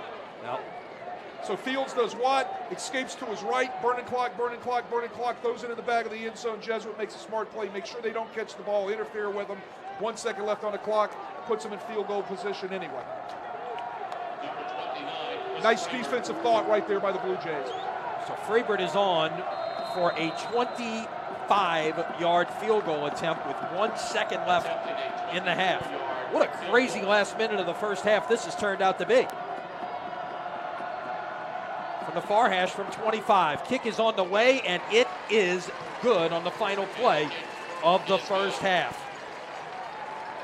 So that will take us to halftime of what has been a very entertaining football game thus far. We'll be back to break it down, give you some numbers, give you some scores around the area, and much more. Your halftime score, Jesuit 14, Archbishop Rummel 10. You're watching high school football here at CrescentCitySports.com.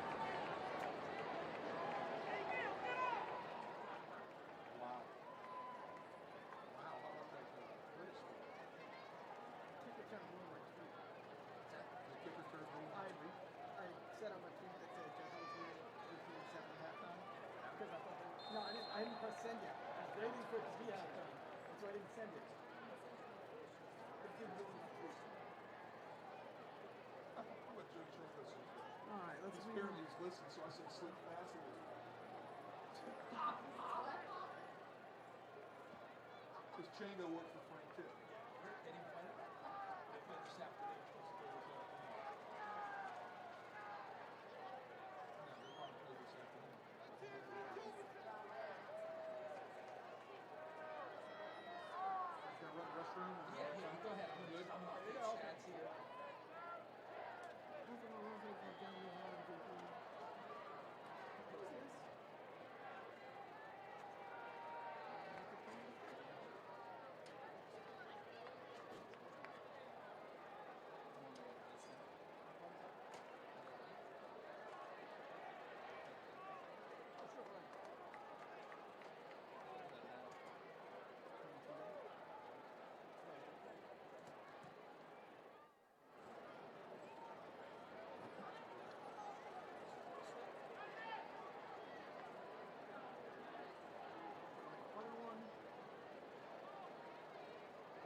There was a 60-yard kick return? He said he announced 60.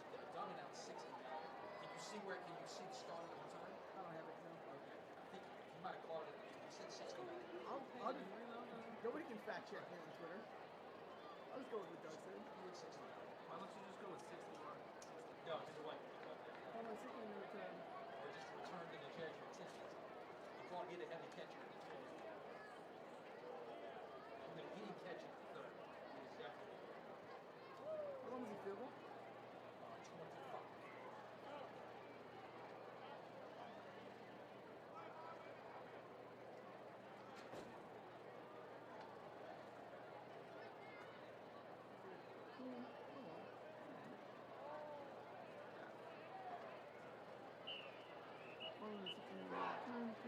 Ladies and gentlemen, entering the field from the heart of Metairie, Louisiana, the Rainer Marching Band.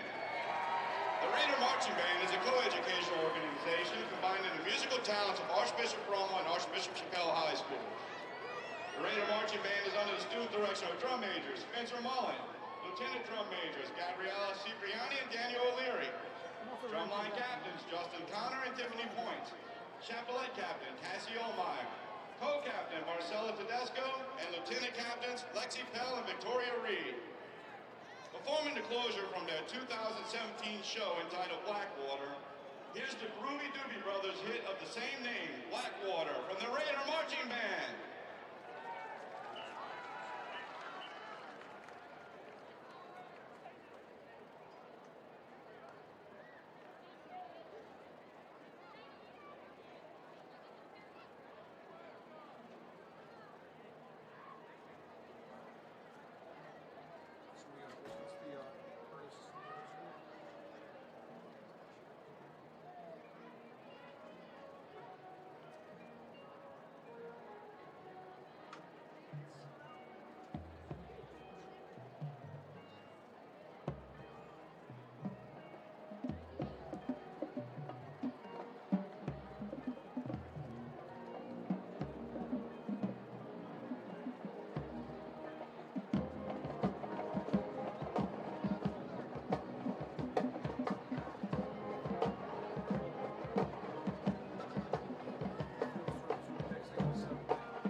And now, you can throw your hands up in the air and celebrate as the Chapelette dance team performs Tayo Cruz's Dynamite.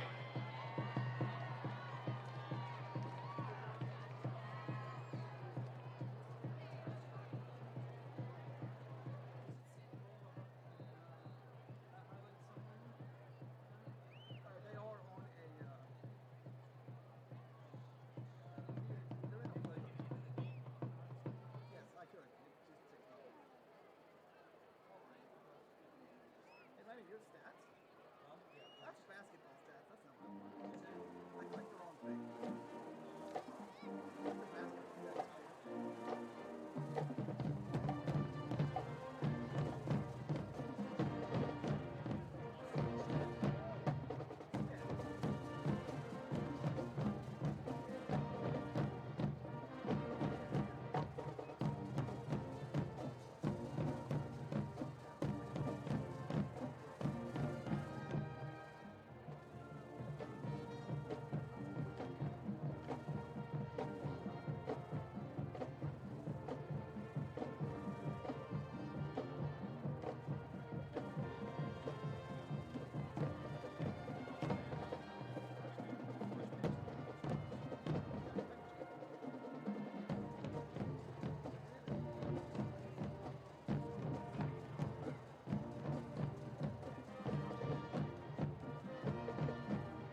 All right, after listening into the Archbishop Rummel Band, Jesuit Band about to take the field. One of the great things about halftime, you never got to see it when you were coaching, but I mean the bands and the all of the pomp and circumstance that goes along with it there as the Blue Jays get ready to send their band out on the field. Take a look at some of the halftime numbers, Wade.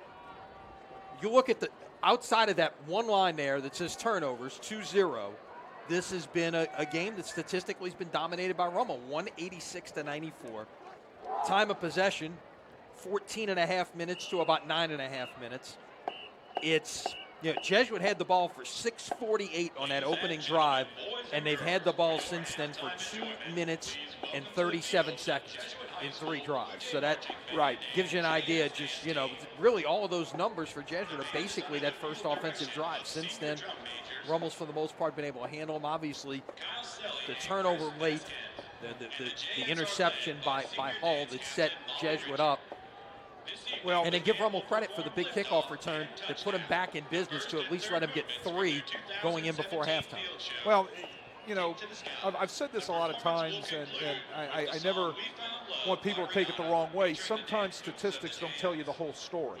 Okay, so let's we can see there how it's being dominated by Rummel, but also we need to talk about with how, and I'm sure Jay Roth is doing this right now,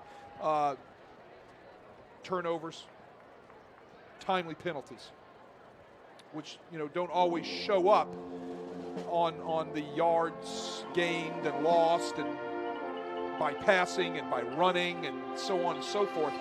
And something that's not shown there, and we just talked about it a second ago, is time of possession. That Jesuit came out in those 3 drives and actually clicked off the clock and played pretty mistake-free football. So you mentioned Rummel, by the way, 6 penalties for Rummel in the first half. There you go. So, and you're right. I mean, there's never a good time to get a penalty, but some can be. I will say this. If there is such a thing as a good penalty, it was the last offensive play of the first half. Jesuit getting called for pass interference right there. You don't let that pass get completed in that situation. I've been involved in football games where we were the least penalized team that day, afternoon, night, but it was when 1 or 2 of those penalties came. And that's what's hurting Jay Roth and the Rummel Raiders right now. It's when those penalties are coming and what the penalties are, and putting them in and taking them out of good situations, putting them into bad situations. So statistically speaking, you're right. What Rummel will have to do is they're going to have to squash the penalty issues.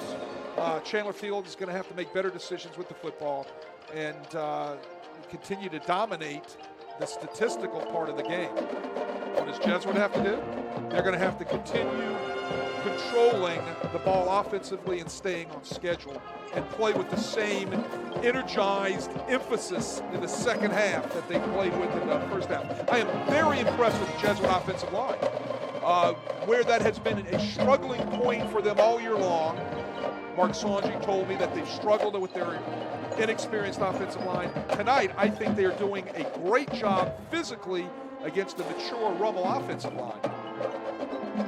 While we have a moment, let's get to some of the scores. By the way, if you haven't been to the All-State Sugar Bowl Prep statewide scoreboard at CrescentCitySports.com, that's where you need to go get your scores. There's no better place to get the most up-to-date and the most complete high school scoreboard coverage anywhere in Louisiana. A couple of big games in the area, like we mentioned. Let's zip through some of these. St. Paul's at Ponchatoula tonight, leading 7-6 in the second quarter. Chalmette at Joe Yenny playing East Jefferson this evening, 14-7. The Owls lead that one at halftime. Lutcher, we've seen a lot of Lutcher the last couple of years, Wade. They are 1-5 right now, and it's and they've played a great schedule. This is the best 1-5 team maybe in the history of Louisiana high school football. Don't get me wrong. They are taking it out this evening on St. Michael up in Baton Rouge, leading 27-0 at halftime. Mandeville leading Slidell 17-15 at halftime across the lake. St. Thomas Aquinas leading Northlake Christian 14-7. That's a second quarter score just down the street from us. A good one going on right now. Newman leading Riverside 17-14 in the second quarter. Graney's looking to stay undefeated. We had them last week at CrescentCitySports.com, a win at Country Day. Wedged in there up in that top portion of the press box and got that one on. The Merritts and Emmanuel Peppas doing yeoman duty to make that one happen last week, because it's tight quarters up there, but we got to bring that one to you just the same. Speaking of Country Day, they're a winner this afternoon over Fisher, 56-0. Joe Chango gets the boys to bounce back. There you go. Does a great job over at Country Day. And it's starting to get now late in district play there with those in those leagues. And look, you got he's still got to contend with Riverside. St. Charles Catholic's moved up to 3A. You talk about a league there. You got De La Salle, St. James, and St. Charles Catholic all going to play each other the last 3 weeks of the season. That's going to be a great way to finish up district play. Speaking of De La Salle, another one going on down the street at Breeze Family Field over at Lusher. They lead Lusher second quarter 48-0. Archbishop Hannon up 51-0 on Thomas Jefferson at halftime. We mentioned St. James. They lead Haynes 34-0 in the second quarter. St. Charles Catholic over Donaldsonville 28-7 second quarter. Donaldsonville went into district play undefeated, but I think they're finding out right now just how good that district is with St. Charles and with St. James. Right. They haven't faced De La Salle yet. They're finding out just how good that district really is. Correct. And St. Charles, battling some injuries. They lost their quarterback and, if I'm not mistaken, a key defensive player for the season. Yep. Well, Nash could be back here. They're hopeful Nash is going to be back late in the year. We actually had them week 1 against Chalmette when Nash was hurt. Just a routine play, running the football, got tackled, went down on his shoulder and broke his clavicle. So they are hoping to get him back late, and they play De La Salle, I believe it's week 9, and St. James week 10. It might be vice versa, but those are two big games that could possibly be back for that. Hahnville on the road this evening, winning at Thibodaux 27-0. As we mentioned, of course, we'll be in Thibodaux tomorrow for some college football. Nichols and Abilene Christian, a Crescent City Sports production. You can watch it live on CST tomorrow at 3. Landry Walker and John Ehret, big one in District 8-5A over at Haas Memphis this evening. Landry Walker with a 20-0 lead at halftime. Everybody was like, Landry Walker started 0-3. What's wrong with Landry Walker? Well, they were playing some pretty good people like John Curtis and Warren Easton and Carr, who are arguably 3 of the 5 best teams in the New Orleans area right now. Landry Walker has kind of righted the ship, it seems. That game over at the Shrine on Airline has made it to halftime. St. Aug leading Curtis 9-8 in that one. Another one at halftime at Tad Gormley. Brother Martin with a 13-7 lead over Holy Cross. So, you know what I'm beginning to think about the Catholic League is what we're seeing here this evening, and what we're seeing at the Shrine, and what we're seeing at Tad Gormley this evening. Well, what we thought might be a 2-team league is turning into perhaps a wide-open league. Week in, week out in the Catholic League, you never know what's going to take place. Some of the best coaching in the state, some of the best kids to work with in the state.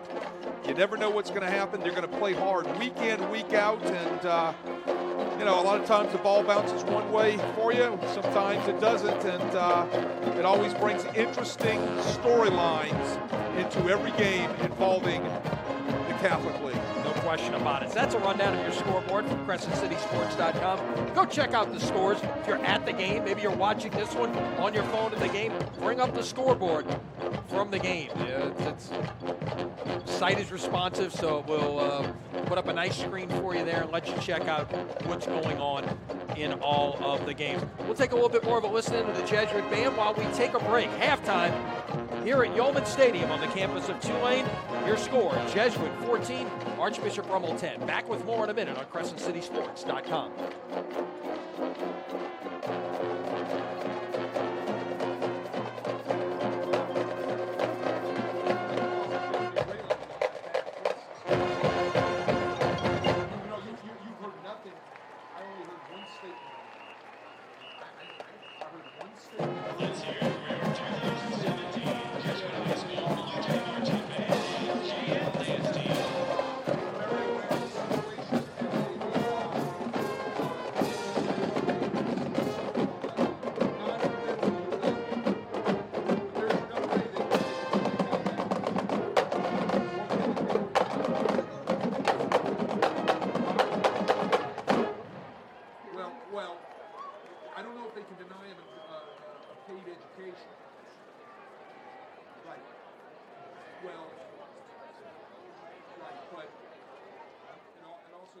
see what the DA's going to do.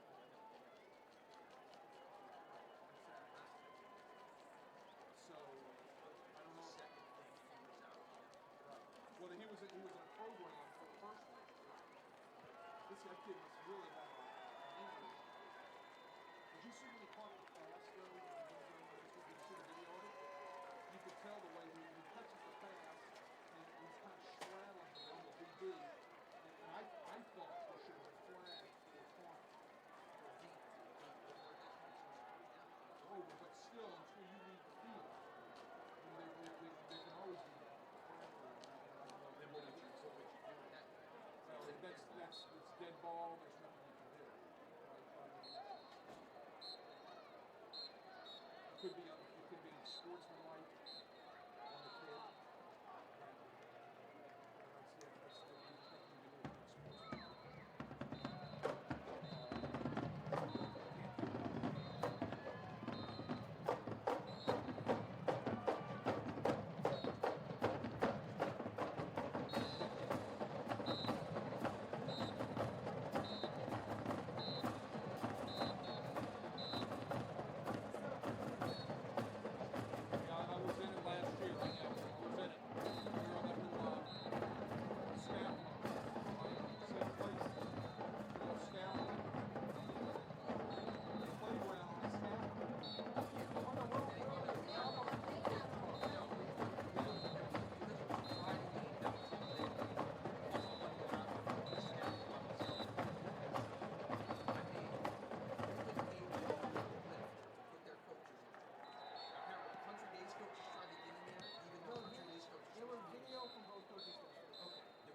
You're never going to be able to get a rule passed that doesn't allow kids to be able to showcase themselves. Just saying. All we're doing is Now you make the fans play for 20 teams long.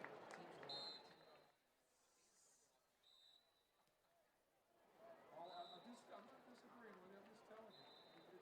But you see, you got the option of 15-minute time or 20-minute. Newman was great. Right. So usually in the Catholic League, both bands play. You don't piss off the band. How long is it? 15 a day? Yeah, 16. And no extra time. Well, they got to get that. They got to be done. That's why I was wondering. That's why I was curious what they did. Stand by, let's rock.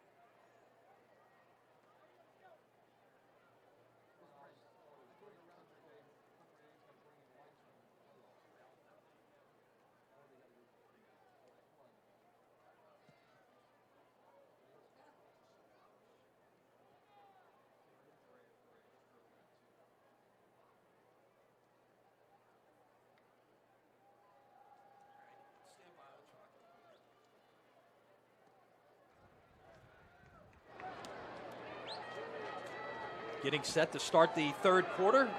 Rummel won the toss, elected to receive, so Jesuit will have the second half option and certainly take the football to get things started.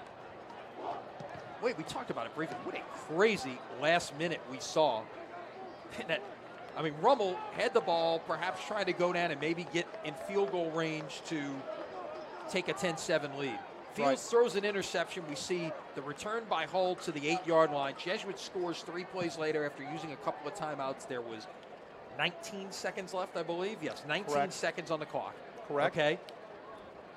The kick maybe went a little bit deeper than was designed. Walker returns it, goes across the field and returns it all the way to the Jesuit 10-yard line with 8 seconds left after a false start and then a defensive pass interference call. 1 second left on the clock, and then we get the field goal by Freebrook with the no time remaining, the last play of the half, to make it a 14-10 game. You don't see a lot of high school games where you've got 3 possessions with chances to score in the last minute of the half.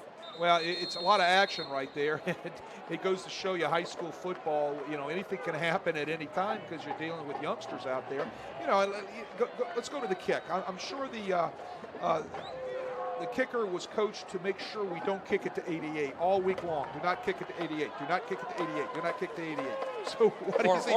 Or maybe one, and they were trying to kick it away from, really kick it away from Chase, and they kicked it in the direction of Walker. Don't put it in those 2 guys' hands. So what happens? He's a kid. He makes a mistake. That's high school football, and that's the love of the game. And you love the kid. The kid made a mistake, and you learn to overcome it. Jesuit gets another chance to kick off, and we'll certainly see what happens there. All right, so we're set for football here in quarter number 3. Jesuit will be moving from our left to our right here in the third quarter. Kickoff by Freebird, and we are underway here in the second half. Taken in at about the 3-yard line and nicely covered by the Rummel defense. That was Varnado on the return, and he's brought down at the 12-yard line. So Jesuit will start with not so good field position here on their first possession of the third quarter. Great coverage by Rummel getting down the field right there. Nice kick by Freebird. And you're going to see a great stick right there.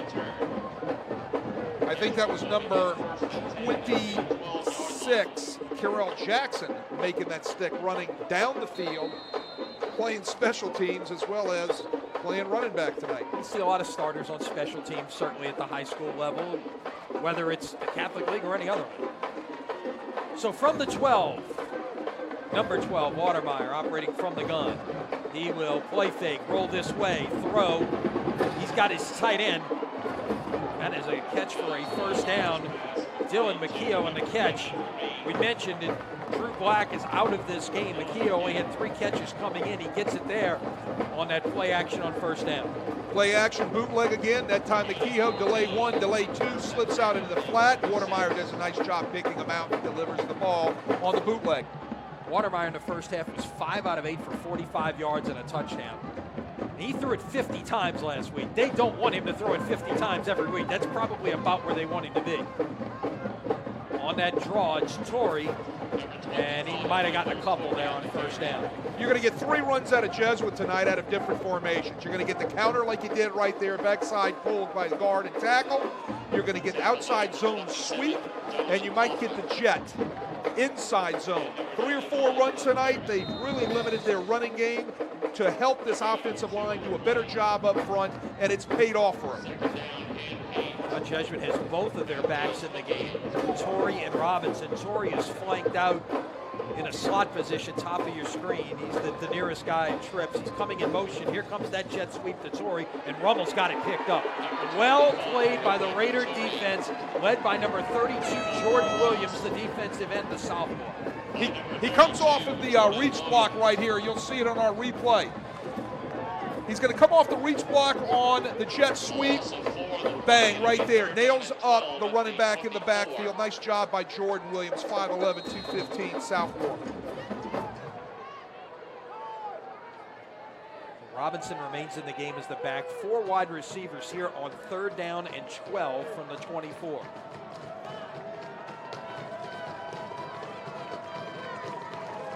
Watermeyer handles the low snap, throws incomplete. It was intended for Brandon Bergeron, number 35, and well covered down there by Eric Piety, number 2. Rummel goes to their nickel front again, but what they do is they play man-free. They're man under with a free safety across the top. You'll see it here in the replay. The press coverage all across the field on the number 1, number 2 receiver in a trail position right there because he knows he's got safety help on the top. No place to go with the football. Great defense right there for the Rummel Raiders. So after a first down, Jesuit will have to punt. Matt Sherrick punting. Sherrick kicks it away. Chase immediately calling for the fair catch, and he will take it in at the 41-yard line. 35 yards on the punt, and Rummel will take over with pretty good field position for their first possession of the second half with 10:02 remaining in the third quarter.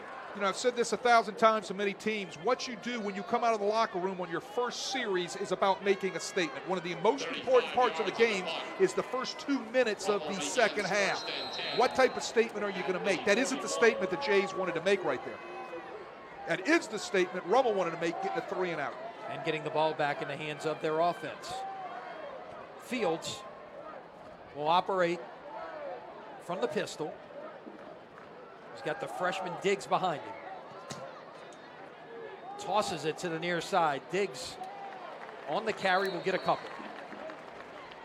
Rummel does a check with me right there on the boundary. They're going to get lined up, and then they're going to check over to the boundary, who is getting the call down from upstairs to see if they want to stay with the play call or if they want to switch it. Right there, Diggs has no place to go. Good defense by the Blue Jays right there. Gansey comes down the line to make the stick on the opposite side of the formation. Fields in the first half, 13 out of 17 for 130 yards, but 2 interceptions. On the jet sweep, Chase is met in the backfield, bounces off a tackler, can't bounce off a second tackler. Flag comes in.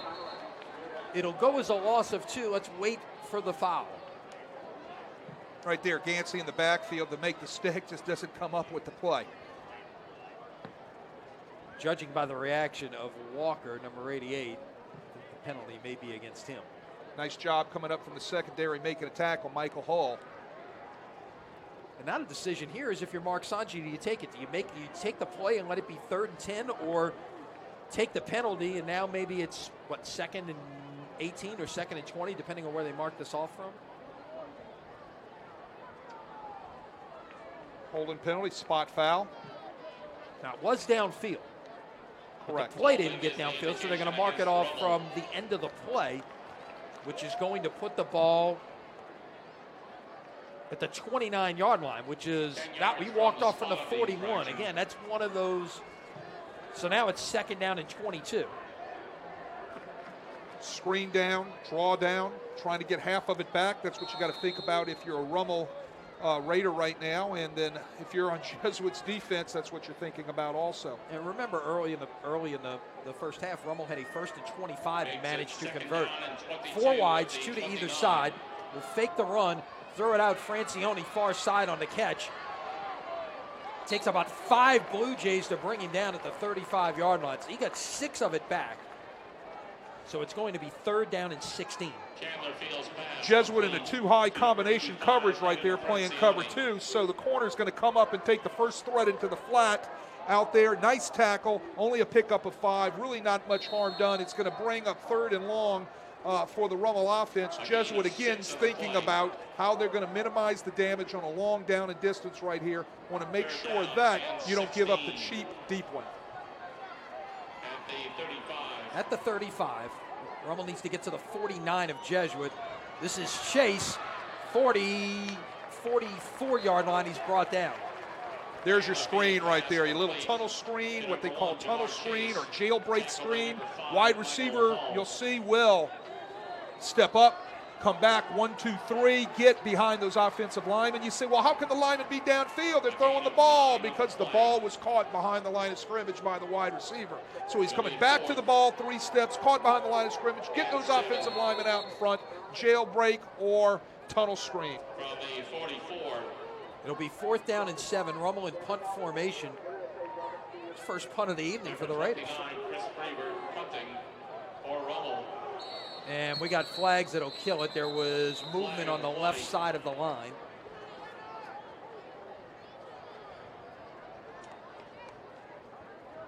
I believe that was Ron Franklin, who's normally the free safety, but lining up as the end in the punt formation to get down to be able to cover the kick. So that is the 8th penalty tonight against Rummel. That's just enforced. I think there have been a couple others that might have been turned down. 4th and 12 now.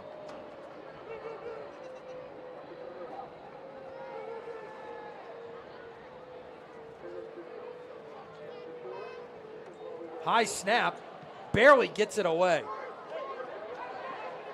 And a fair catch is called for at the 33-yard line by Hall. Rummel had a punt block last week by Holy Cross. Okay, that one's almost blocked right there.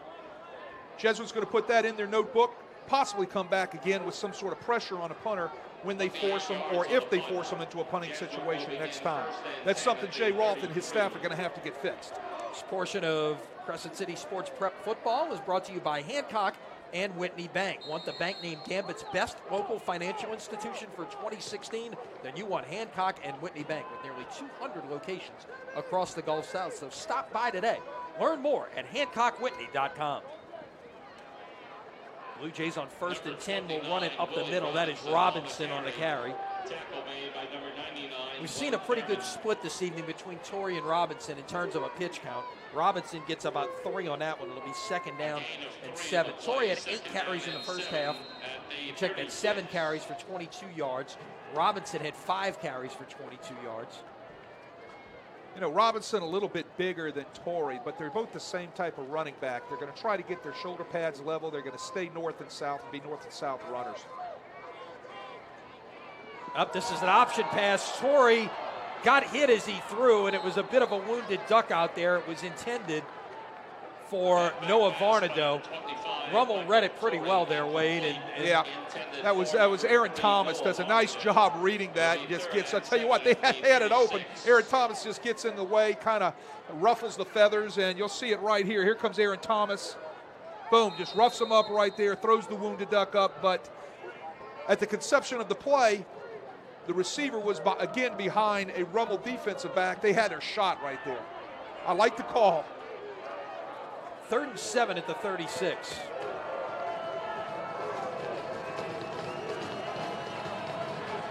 Watermeyer coming back this way. Catch is made. Will be close to the 1st down. Let's see where they spot it. It's going to be good enough for the 1st down. Tell you what, great route right there by Colin Miller. The ball was delivered on time by Alex Watermeyer on the out route. Miller comes back to the ball. Watch. He'll come back to the ball right there, meets the ball, gets his shoulder pads turned around, picks up a 1st down. That's what you teach wide receivers to do. Gino Gambaluca, the fine wide receiver coach of the Jesuit Blue Jays, teaches his kids to come back and catch the ball. Come back to the ball. What happens right there, Miller does a nice job coming back, catch the ball, result 1st down. From the 44, this is Robinson. Running back the other way and gets nice yardage on 1st down. There's that counter play again. Backside guard tackle pull on counter tray. Robinson does a nice job splitting it right between the kick-out block and the seal block. You'll see at the top of your screen right here. Here comes the log block. Here comes the kick-out block. Gets the guard around onto the linebacker. Nice pickup for 2nd down. Rummel's 49-yard line. Jays cross the 50 in the Rummel territory at the 49-yard line. 2nd down and 3. 3rd possession of the 3rd quarter. Each team had it once and punted. This is Robinson again coming this way this time. Give him about 1.5 yards. It's going to be 3rd and a long one here, Wade, coming up at about the 47.5-yard line. 3rd and manageable. You've got that on your play sheet. You can handle that. It'll be 3rd and 1. 3rd downs are your money down. Those are the ones that you have set up. Those are the ones you work on all week in your 3rd down situation, but also defensively you work on those 3rd down situations. Rummel should go back to their 4-man front, which they do right now. They get out of the nickel and bring back in their 4-man front. Robinson will take it, and he is brought down. Nice one-on-one tackle right there, but he might have gotten a 1st down. Let's see. Quentin Cage left the field in the first half, back in the game, and this is going to be very close and might require a measurement. No, they've marked it at about the 46.5. It looks like it's going to be about a foot short, but I think they're going to measure just the same. Usually you can tell, you look at the officials' footwork as they come in to mark the ball. I really couldn't tell as they were coming in. Let's take a look at our replay. Here it comes. Hat for a hat on an inside zone scheme right there. He gets met in the backfield with the blitz coming off the edge, which slowed down his momentum. Here's your chain, Mark. They will stretch the chains, and it's closer than we thought. It's probably about 6 inches. I thought it might have been the length of the football short, but decision time at 5:09 in the 3rd quarter for Mark Sonja. You know what the crowd wants. No, no doubt. The crowd always wants you to go for it on fourth down. That's why I put my headsets on to make a decision. Or I flip the coin. Here we go. Remember, Watermeyer's a big guy, 6'4", 210 pounds. So if you want to sneak him, he's a big guy. Running in tight. Maybe try to draw him off. It might be a hard count here. Let's see. Long time on the play clock.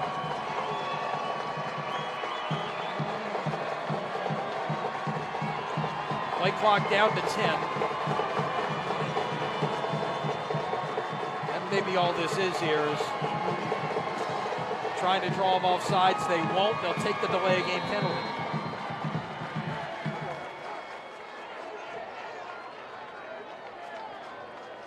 Well, I'll tell you what, that's a decision that it's tough to make, and 6 inches and right at midfield. Well, you got a chance right now to pin Rummel back deep. Correct. And you got to like the way that your defense has played up until this point, giving yourself a chance in this football game. Well, that's why head coaches get paid the big money. Those are the decisions you've got to make, and I think I agree with you. Pinning them back here might be the correct call. Make sure you kick it high, and another bounce snap in there. He gets it up there high. Chase will call for the fair catch, and it will be downed at about the 19-yard line. So, at the end of the day, Jesuit does pin Rummel inside the 20-yard line. 4:55 left here in the third quarter. Jesuit leading this one by the score of 14-10. Every business needs a partner they can trust, so go with Hancock and Whitney Bank, voted 2017's best New Orleans area bank by City Business. See how they can help take your business to the next level at HancockWhitney.com. And of course, our thanks to Hancock and Whitney Bank for their sponsorship of high school sports here at CrescentCitySports.com. 4:55 here in the third quarter as Rummel begins his possession at their 19-yard line. Their worst field position of the evening. Quickly to Chase on the quick pass on first down. Chase fumbles at the end of the play. Actually fumbled it right out of bounds, though. It's always a nice pickup. You pick up 5, sets up your 2nd and 5 when they run the single wide receiver screen. They get the one-on-one block, steps back, gets the ball. Look at the move right here, right there. Tell you what, he's an exciting player. He can make a lot of things happen when he has the ball in his hands. Rummel this evening, their possession starting at the 30 to 35. Up and Chase is down on the 20-yard line right now. I think cramping, or maybe it's an ankle. Or I don't know exactly what it is, but he is down at the 20-yard line, and that's going to give us a stoppage in play. We're talking about Rummel's field position. Start drives this evening. Own 30, own 35, own 48, own 31. And then after the long kickoff return at the end of the first half, the Jesuit 10. And then here in the second half, their own 41. And now their own 19, the first time they've started inside their 30-yard line this evening. So Raiders are going to try to get a go-ahead score on the board here. Take the lead for the first time in this football game. They're going to need to drive 80-plus yards to do it. Whole offense over there huddled around Chase as they work on the Florida commitment. He's got 3 catches on the evening, a couple here in the third quarter. Had a 40-yard catch back in the first half.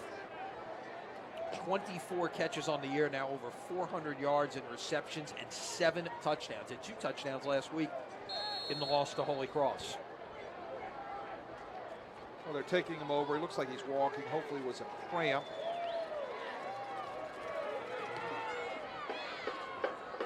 Toss sweep coming this way. That is Jackson on the carry. He will get close to the first down, but be maybe about a half a yard short. They run the toss sweep right there, trying to get out on the edge. You can watch number 96 for Jesuit, Matthew Frischert, does a great job stretching The reach block.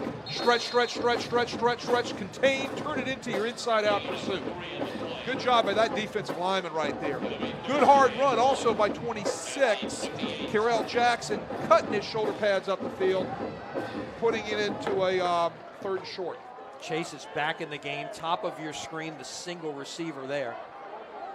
There's two in the backfield with Fields. They will give it away. It will be Jackson. 30, 35, spins away from a tackler out near the 40-yard line.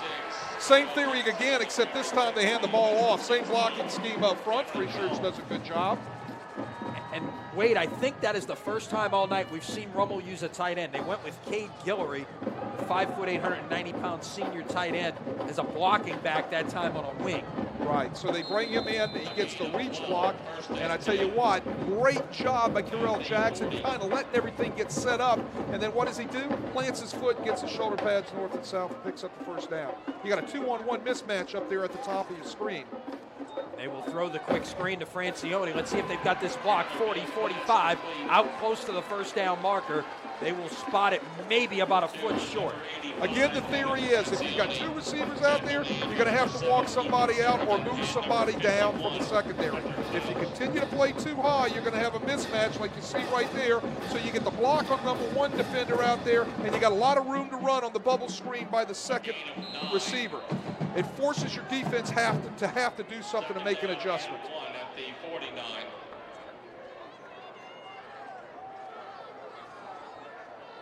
Fields will keep it and now throw that little option pass that we've seen Rummel kind of introduced to the offense. Really, when Chase Forcade was at quarterback, they started using it.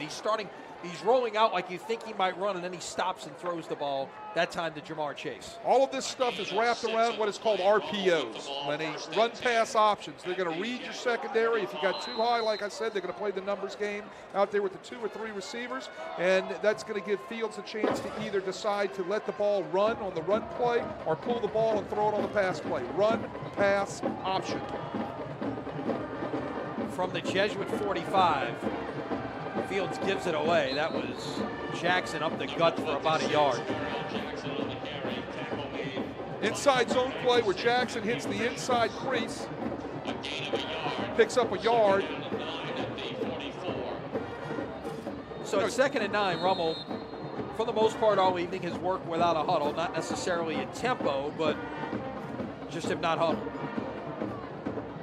2 receivers each way. Now Chase will come in motion, trips to the top of your, or the bottom of your screen, and the pass will come his way.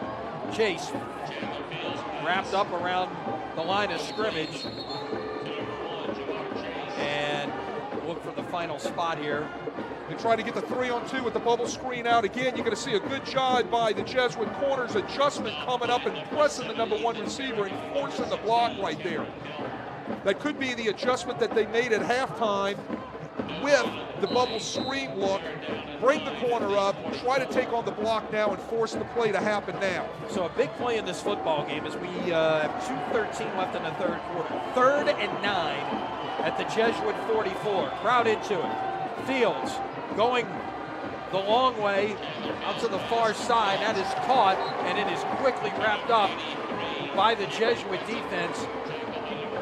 That was number 83, Jacob Renton, on the catch. He might have lost a yard. He did lose a yard because he got a great job out there by the corner. Kerrigan comes up, lets the receiver go because he is in a too high coverage. He's playing the immediate flat threat right there. What I don't understand is it was either a blown assignment by the number 1 wide receiver out there, or there's something coming back later with a hitch and go or a screen and go type of play, and they're setting something up. So the Raiders will punt. High snap. Gets it away. This will roll inside the 15. And Rummel will down it at about the 12-yard line. Again, somebody comes free off of the punt protection right there. That's something they're going to have to get cleaned up. They get a punt block last week. They almost had one blocked earlier in this half. And we have another person that pops free in a blue jersey that's back there, could have easily put a hand out on that ball. That's something they've got to get cleaned up going forward. So Rummel, with a couple of first down, is able to flip the field in terms of field position. That's what this third quarter has really been about, just play defense. Well, what a great game. It's about field position. You know, great military leaders in history have always said it's about the position of where you're defending from or you're trying to attack from. Here comes Jesuit, a little cross action there. Fake the jet sweep and then handed it across to Robinson.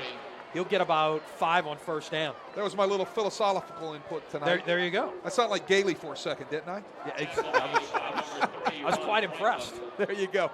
But, you know, field position it's such a huge part of the game. And trying to pin people back or trying to figure out your offense from being pinned back is a beautiful part of this sport. From the 17, 2nd and 5. Watermeyer with a sprint out to this side. Could keep it if he wants to, he will. He gets pushed out of bounds, though. Nice job by Brule to close on that one. Watermeyer thought he had a window of opportunity for a moment, but Brule was closing from behind and pushed him out of bounds after a 1-yard gain. They're running a curl route combination or curl flat. Here's your rail into a rollout by Watermeyer. What Watermeyer does is he makes a good decision and holds on to that ball. A couple weeks ago, he was letting that ball fly and putting them into interception turnover situations. Nice job by Watermeyer holding on to the ball, picking up some yardage, living to play another down. 3rd down and 4. On what could be, 33 seconds left. The clock was stopped on the out-of-bounds play. It still could be the final play of the third quarter. Now Watermeyer will roll to the top of your screen. Throw, first down. Catch is made by Noah Varnado. Noah Varnado runs the stick route again. We saw the same route earlier in the first half. He's going to run the sticks. Watermeyer sprints to his left. Great protection. Reach blocking by everybody on the offensive line. There's the stop route right at the sticks. Nice throw, nice delivery. First down, keep the chains moving for the Jays. Let's see if Jesuit will run a play here before the quarter ends. The play clock and the game clock are identical. It's very possible they don't have to run a play, but it looks like they will line up to do so. And they will give it away to Torrey, who will get a couple on first down, and that will certainly be the final play of this third quarter. We got 12 minutes of football left, and Jesuit is clinging to a 14-10 lead over Archbishop Rummel in what has been a good one here this evening. Back with the fourth quarter after this on CrescentCitySports.com. To the end of the third quarter with the score, Jesuit 14, Rummel 10.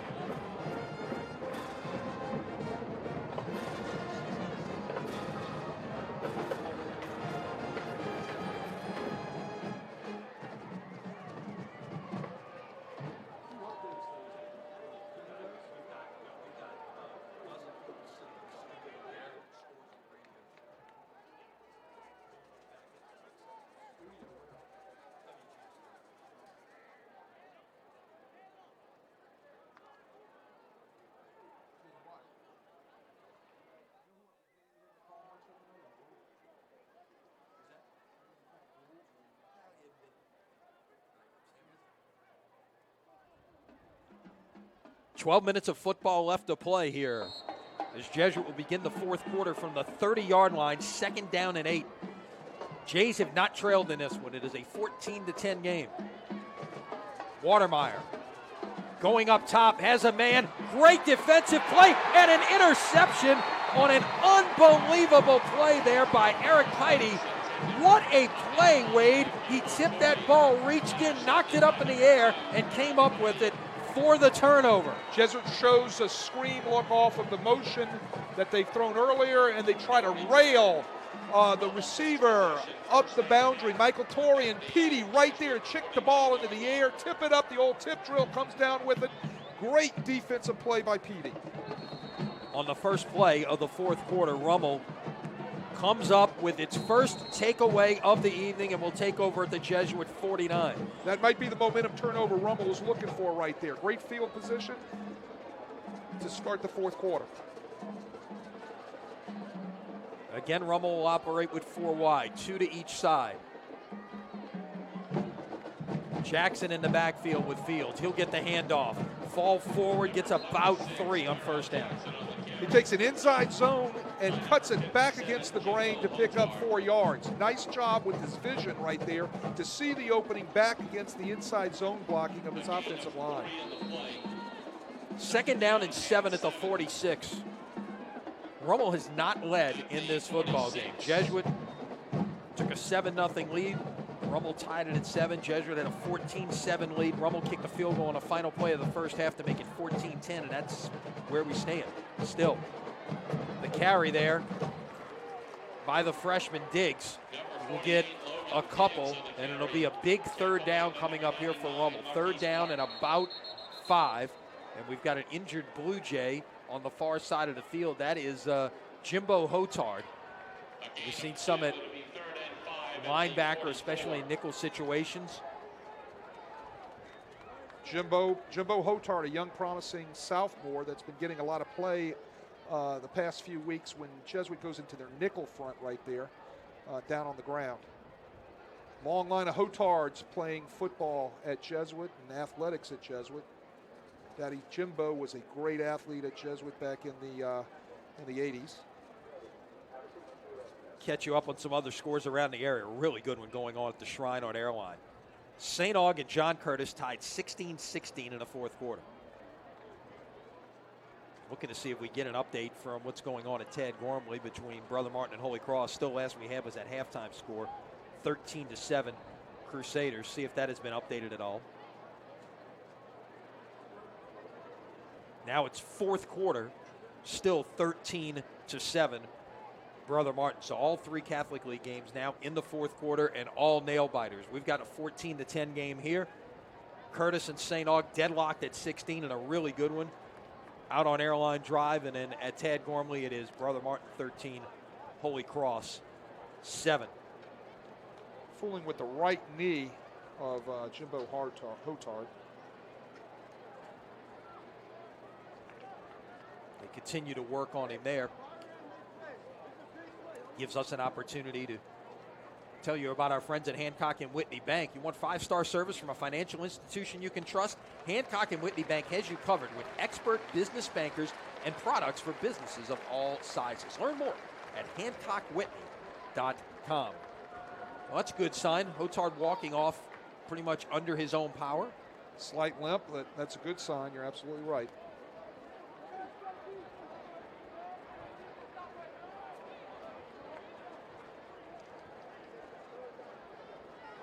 Big 3rd down for the Rummel Raiders right here. This is probably one of the biggest 3rd downs they're going to have so far in this ball game. No question. 3rd down, 5. They need to make the 39-yard line. You know, there's a few plays that make you or break you in a football game. I would say this is one of the big ones. Trips to the bottom of your screen. And Jackson remains the running back alongside Fields, who drops the throw, takes a deep shot to Chase, who cannot hang on. Good hit right there by Ethan Kerrigan to help break that up. It split the double team, but Kerrigan closed on him and broke that up, and Chase could not hold on. Here's what you get from the 2 high. You're going to see Chase coming right, and they're going to throw it right in the window of the 2 high between the corner and the safety. You got Kerrigan coming in for a nice hit right there, and then you got Helm coming across the top to clean him up. Just couldn't hold on to that ball. So now Rummel cannot capitalize on the turnover. At least it appears. 4th and 5. They will punt it away. Try to pin the Jays and play defense.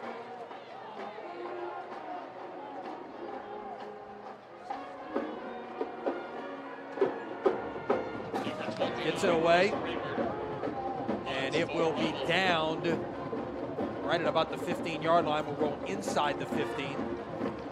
Down at the 13-yard line with 10:32 to play.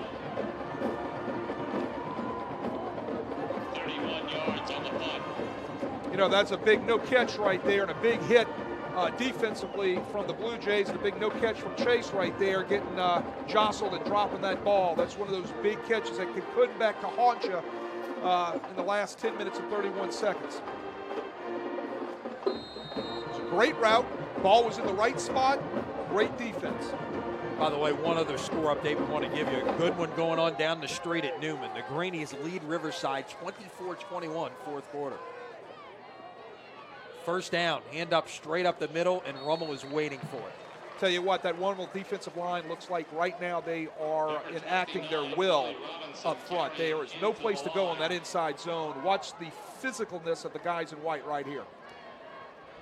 Inside zone play, coming down off the down block, smack right in the mouth. Nice hit by Jacob Fury. Fury, the senior, 6 foot, 225 pounds. A couple of tackles for loss on the year. That officially goes as no gain. Torrey just got it there, and a nice play by the Rummel defense. Closing on the outside there was Cage from his linebacker spot, and now it's going to be third down and long for Jesuit. Kind of a missed handoff right there. You'll see it here in a second. A little bobble.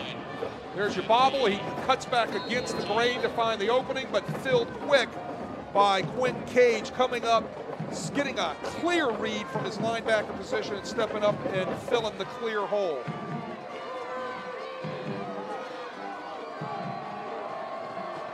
So 3rd and 9 from the 14. Watermeyer looks, recocks, throws, caught, and room to run. Down the sideline, McMahon, 30, 25, 20, 15, 10, 5. He's brought down at the 1 yard line. 85 yards on the catch and run, and Jesuit has first and goal. Lenny, that ball was right on target. That's the best deep ball Watermeyer has thrown tonight on a corner route by McMahon. Ron Franklin tries to come underneath the route. You'll see it on the replay right here. Maybe we'll see it on the replay, but he tries to undercut the route. Ron Franklin does, and just misses the ball, but the ball was right on the money, delivered perfectly by Watermeyer. First and goal at the 1. Up the middle, Torrey, and he is in for the touchdown.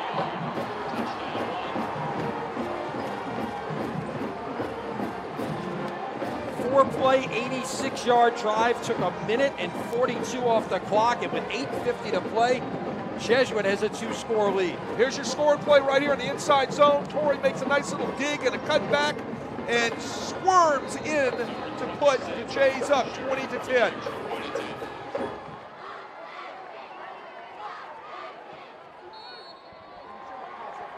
87 yards, correction, in 4 plays, and the kick is good by Shurich, and it is now a 21-10 Jesuit lead.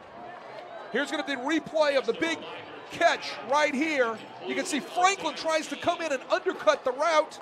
Ball's delivered perfectly. Watermeyer does a nice job putting it out there for McMahon to get his fingers on, and there's your result. Tell you what, 2 things, Lenny. How big was the non-catch by Chase down here on the 3rd down? How big was that play right there?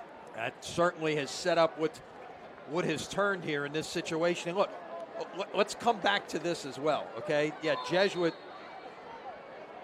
went down, made the score after that, but Rummel could not capitalize on the turnover. Got the ball on the Jesuit side of the 50, a chance to take the lead and could not capitalize. Jesuit has taken the ball away from Rummel twice tonight and scored 14 points off of it. Huge momentum swing right there.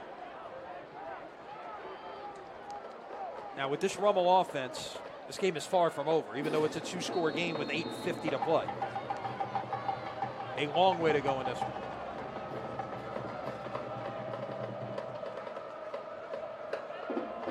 Let's see, we talked about the kickoff. Let's see what happens here.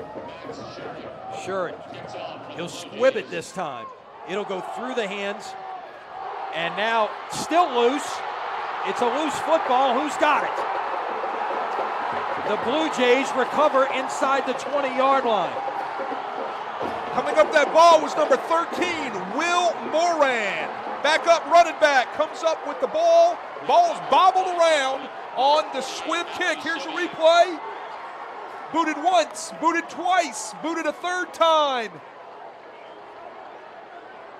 13 squimmies in there. Moran comes out with the ball. Set up at the 17-yard line for the Blue Jays. So now perhaps Jesuit with a chance to put this away. From the 17.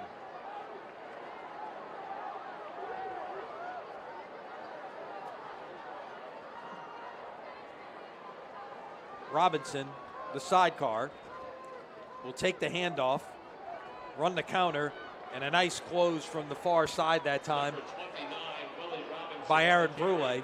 Brule comes up, makes a nice stick, but almost hit the backfield. Was Quentin Cage, should have made that play for about a 2-yard loss. Just kind of reached out and arm tackled him right there and didn't come up with the tackle.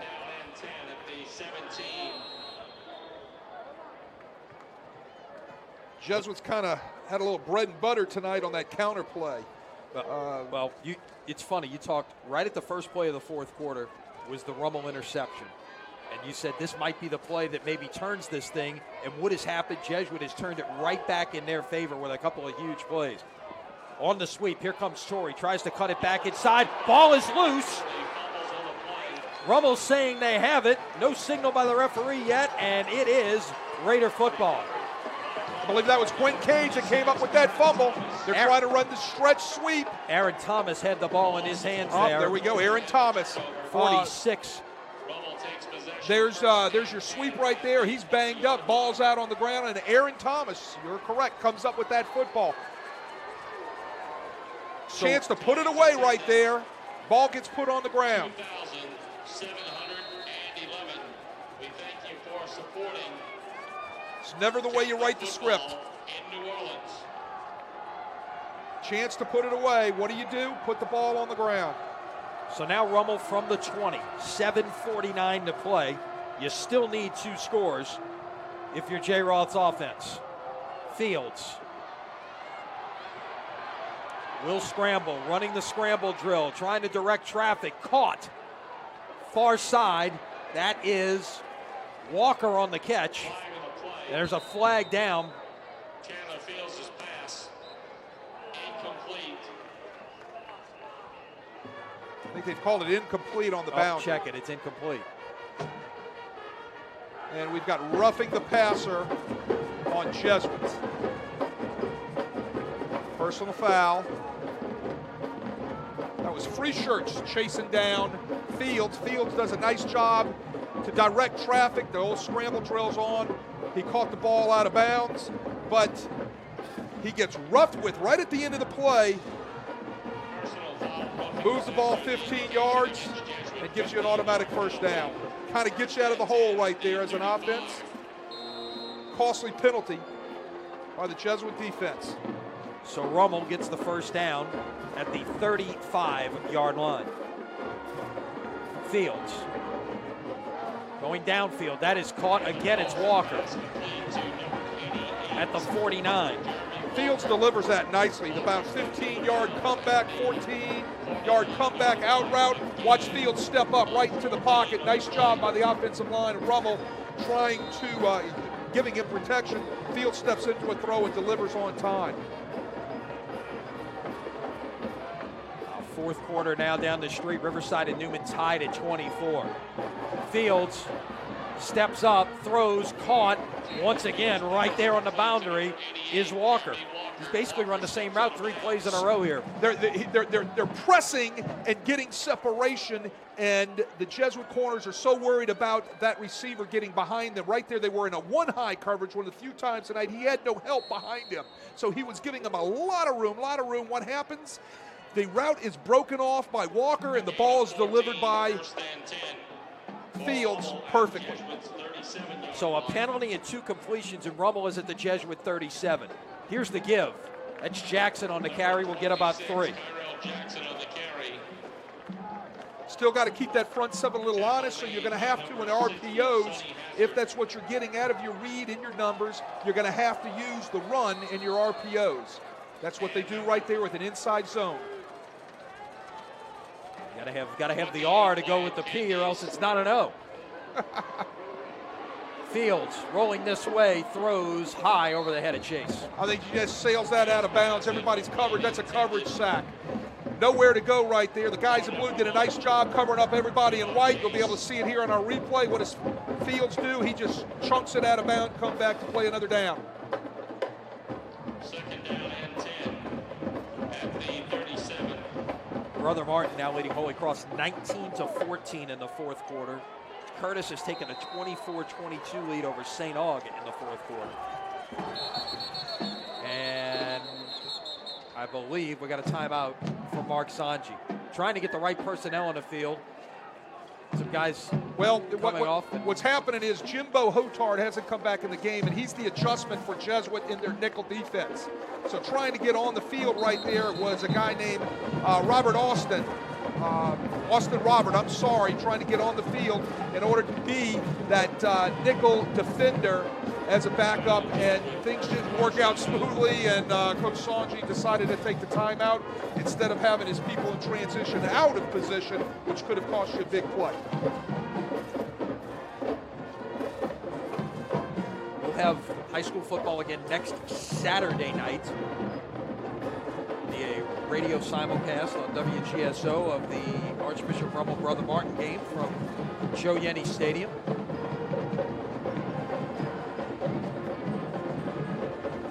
Of course, we'll have high school coverage for you just about every week leading up to the Mercedes-Benz Superdome the second week of December.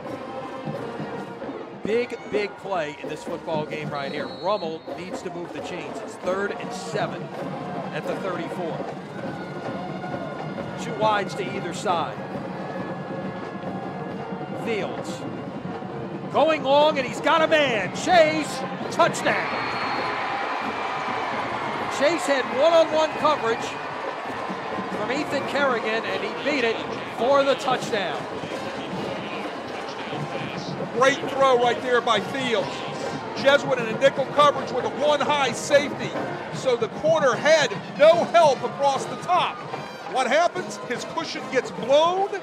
Fields runs away from, Fields puts the ball out there. Chase runs away from him. The result is 6 points, Rummel Raiders. And Rummel will go for 2 here to try to make this a 3-point game. Every coach has that chart, Wade. Well, down by 5 in the fourth quarter, you go for 2 to try to make this a 3-point game. It's a no-brainer. You have to.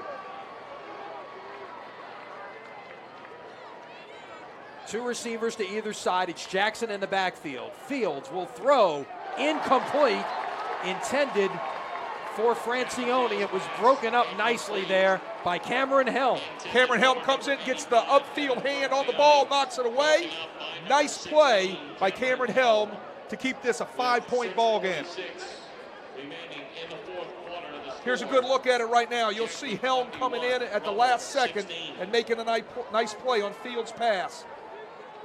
Bang, right there. Very good sound technique using the upfield arm to be able to make that play. So here's, let's just summarize here.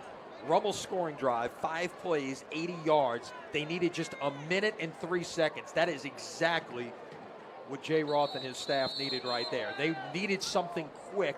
Get this back to a 1-score game. Now you still got to get another score on the board, but you don't have to worry about onside kicks or anything else at this point. You could just play things straight up. Well, the clock does not become your enemy. Okay, that's the deal there by getting that score. They don't get that score right there. The clock is going to be your enemy, because Jesuit's going to get the ball out with get the ball back, and if they had moved the chains, you might only turn it into a 1-possession game where it was 2 scores. So it is now at least not your enemy. How about this score from over Lafayette Way this evening? Grain defeated Northside tonight, 83-36. Sounds like a basketball. I'm about to say, basketball season does not start for about a month. Freeman will kick it deep into the end zone. It's an automatic touchback. So Jesuit will take over at its 20 with 6:46 to play.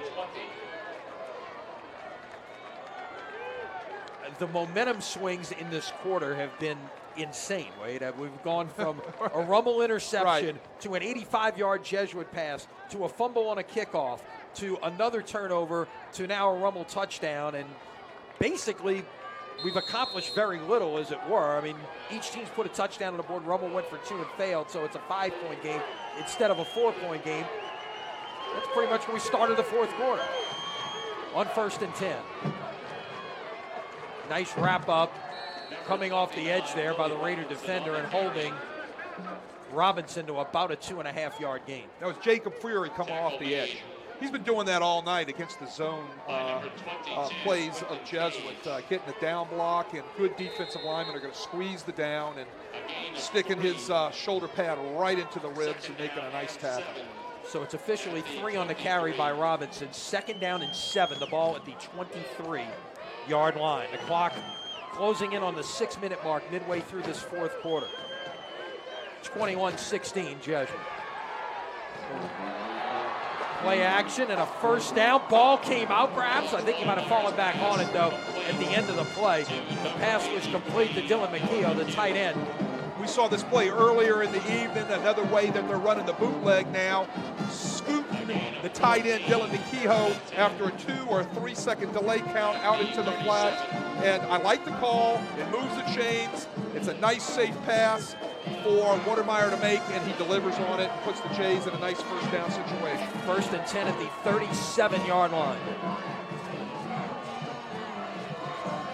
Robinson coming this way, room to run, but it's quickly closed in. Did the ball come out? It did. I'd say that they're going to call it down. Check that. Let's see. Did they call it Rummel football and he's down? I don't know what the call is going to be, but Brule had the ball in his hand. It is Rummel ball. The fumble by Robinson. He took a shot. Brule picked it up, but he was on the ground. Could not advance it. Here's your play. They're going to run counter. He does a nice job splitting it. Here comes a kick out. There comes a seal. Here comes the split by Robinson. And ball is hit. out right there.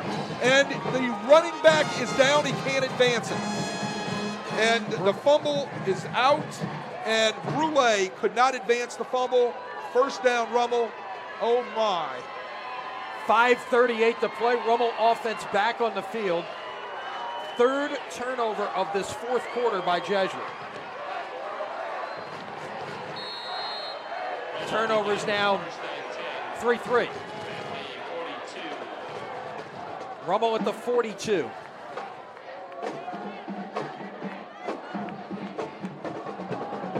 Fields feeling the pressure from behind, will let it fly, throwing and incomplete. And 2 receivers and 2 defenders there. And I think Wade, at the end of the day, yeah, he had a shot down there, but I think he might have been able to get some things done with his legs as well. He was forced out, and I think he might have had some room to run and get a few yards. Well, I like what they're doing with Chase. They're now moving him in motion and moving him around to try to loosen some things up with him. It's harder to press him at the line of scrimmage if you're off the line of scrimmage coming from motion, or if you're lined up off the line of scrimmage. So now they're trying to get him loosened up by moving him in the formation, instead of just lining him up out there as a number 1 receiver on the line of scrimmage, which he is now. 2nd down and 10. Fields this way.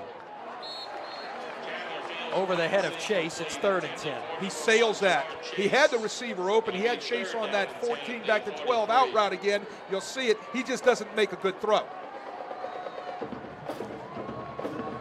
You'll see it right here on our replay. He's got the time. He steps in. Protection's good. Pocket security's there. There's the nice route. Just sails the ball. Not a good throw. Rummel capitalized on 3rd and 7 on that last possession. Now it's 3rd and 10. Another big spot. Fields going up top. Trying to find Chase. He's got him. Touchdown.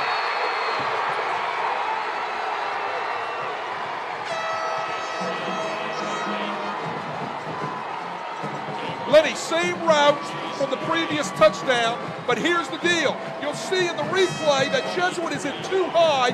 They didn't get any safety help from the near safety across the top of the go route. You can see the safety right there never engages. He never engages through the receiver. If you've got safety help across the top, you've got to go through the hands, through to the ball to knock the ball away. He never engages. It's a 1-point game, so Rummel will go for 2. Let's don't take anything away from the throw by Fields. Fields puts the ball out there and lets his best receiver, probably one of the best receivers in the state of Louisiana, run through it. And they're working on Chase right now at about the 18-yard line. He ended up on the ground at the end of that play. 2 touchdowns from Fields to Chase in 90 seconds has turned an 11-point deficit into a 1-point Rummel lead. The Raiders' first lead tonight, 22-21, and when we resume after the injury, Rummel's going to go for 2 again. Well, I'll tell you what, if you and I were working as hard as Chase down there, they'd be carting us off. You think, I can see why he's cramping. But I mean, again, you got the right defense called with the safety coverage. You're expecting to get help. Jesuit all night has been defending against the long ball by Chase. There's your long ball. Again, against the too high coverage. They don't get any safety help. Great throw by Fields. Great catch by Jamar Chase. But I just can't help to say you got to get safety coverage when you're supposed to have too high secondary against the deep ball. And look, to Rummel's credit, what they are doing on offense, I think puts a lot of pressure on defenses because while we're starting to see more and more of the spread, this is not something you see every week, especially in the Catholic League. You're not defending this on a night in, night out basis like you are in the pros or even these days really in the colleges. Well, they'll go to a different look here, and they've got the tight end in because Chase can't be on the play here because he was injured. It is Jackson next to Fields. They will give it away to Jackson. Try to get the perimeter. He will not get there. Host of Jays stand him up about a yard short, so the run fails, and this will stay a 1-point game, 22-21 with 5:16 remaining. That drive, by the way, 3 plays, 43 yards. It took 22 seconds. Here's your 2-point play. They're in 20 personnel right there. 2 backs, no tight end. Great job by Jesuit coming up off the edge, fitting the edge, and letting their inside-out pursuit catch up to the ball. Big 2-point play right there. Makes it a 1-point game with 5:16 left to go. That's a big play. And this game's close. This is a 1-point game. Just down the street, they're headed to overtime. Riverside and Newman tied at 24. This has been a really good night for high school football in this area with some of the games that we've seen. Well, everybody's getting their money's worth. No question about it. They're getting their money's worth here this evening. No doubt about that. Trying to update you on what's going on around the Catholic League. Curtis still 24-22 over St. Aug, 4th quarter. Holy Cross has come back to take a 20-19 lead over Brother Martin in the 4th quarter.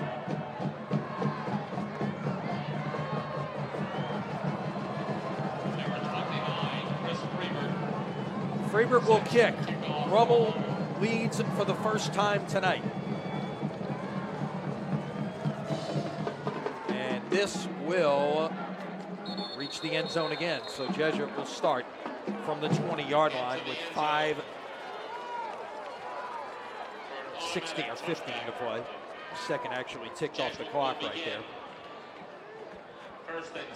So you're getting down into where each and every possession you have becomes of vital importance. You know, clock can either be your enemy or your ally, depending on how many first downs you start getting, which means you're going to have to start using timeouts.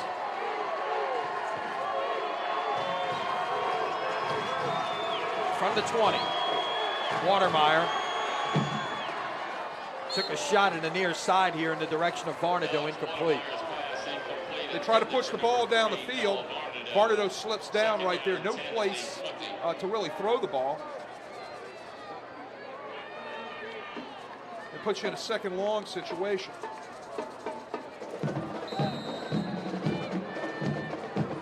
Something we have not seen a lot of tonight is first down passing by Jesuit. Might only be the second time they've thrown the ball on first down this season.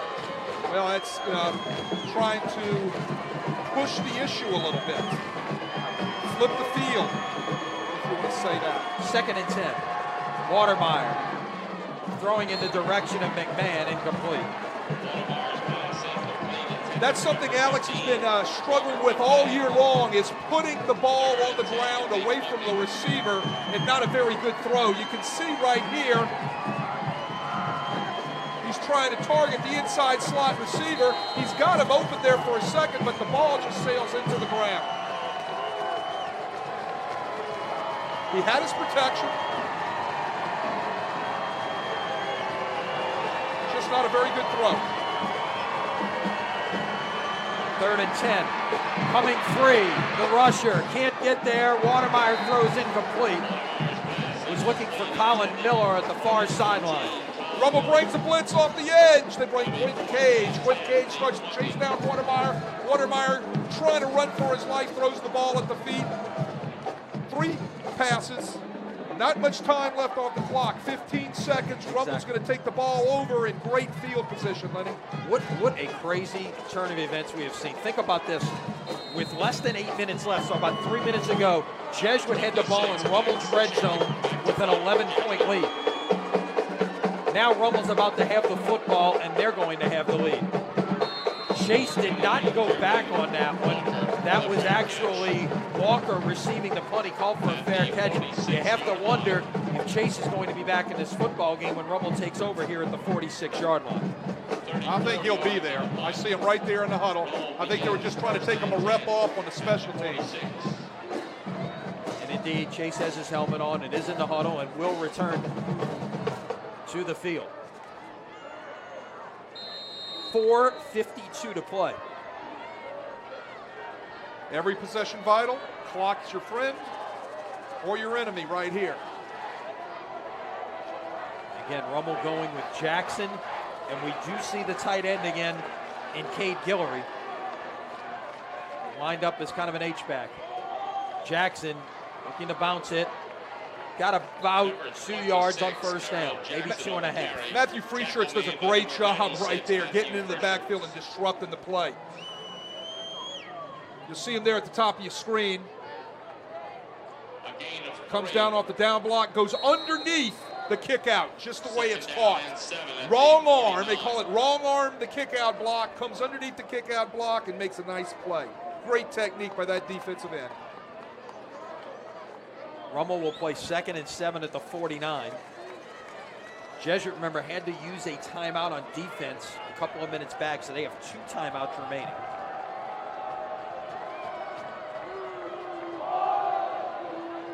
On the sweep, getting near the first down, but about 1.5 yards short is Jackson.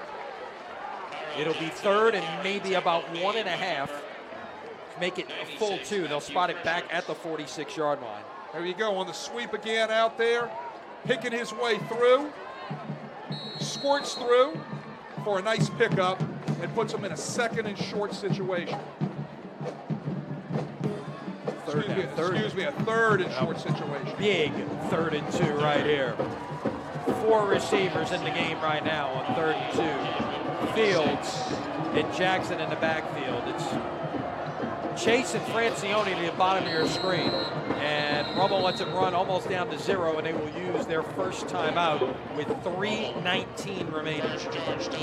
Either the play wasn't right, he didn't like what he saw from up top in the press box, or it could have been maybe he didn't have the right personnel on the field. However, without wasting the play, because every play is important right now, and every drive, on this 3rd down situation, Jay chooses to take one of his timeouts.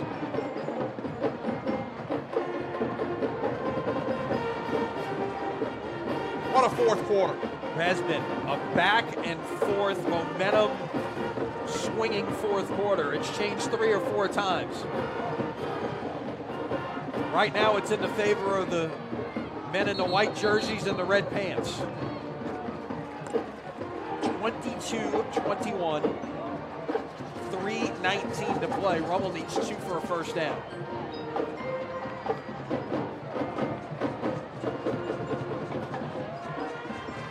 Landry Walker, by the way, a final. They have beaten John Ehret 30-0 on the West Bank this evening, which will put them in command in that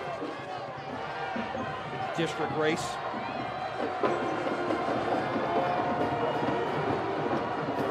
Fields will hand it away.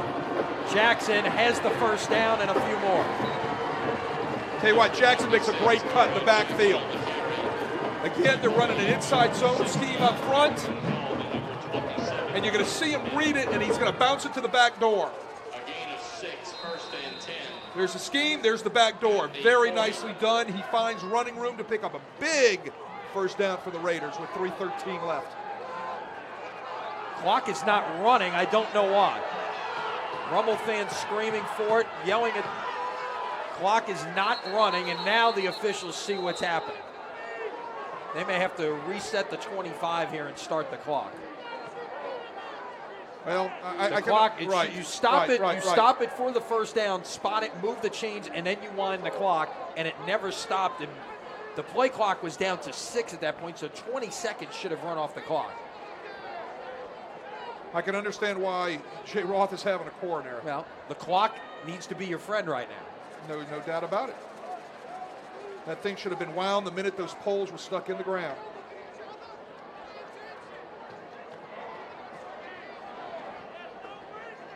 Let's see how they adjust this thing. I don't know if they're going to take time off the clock or are we just going to put the clock back at 25 and then wind it from there. Let's see. Referee coming over to talk to Mark Sanji and explain the situation to him. Mark really doesn't want to hear any part of it. Well, no, he doesn't. Nah. His body language could say it all.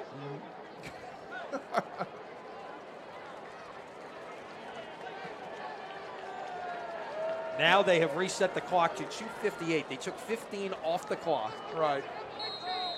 Wow. And now they wind 25. So Rummel's going to get to run 40 seconds off the clock before this next play goes off. I think they might have overcompensated. Wow. And maybe that's why Mark Sanji was a little upset. Exactly. Rummel will snap it with about 3 on the clock. This is Jackson up the gut, will get about 5. At what point, if you're Mark Sanji, do you start using timeouts, Wade? Soon.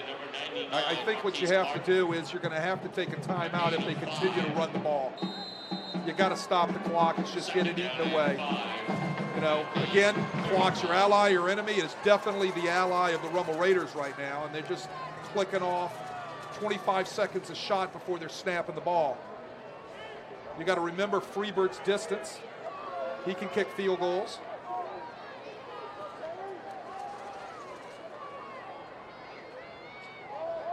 There's the give and a nice stop in the backfield by Gansey, and Jesuit will use the timeout. Got to. Gansey with the tackle for loss.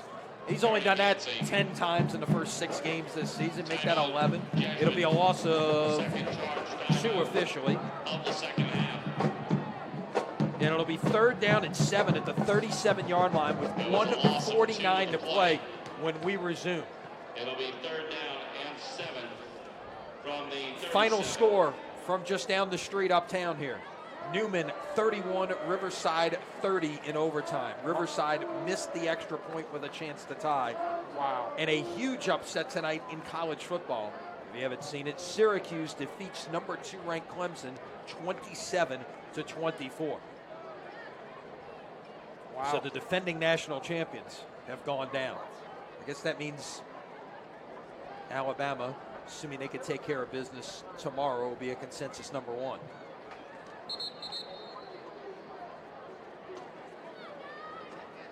Well, Jesuit had to take a timeout right there. Rummel just eating the clock up, running the football. Now, put your play caller hat on the other side. If you're Jay Roth, are you putting the ball in the air right here, or are you keeping it on the ground and making Jesuit use the last timeout if you don't get the first down?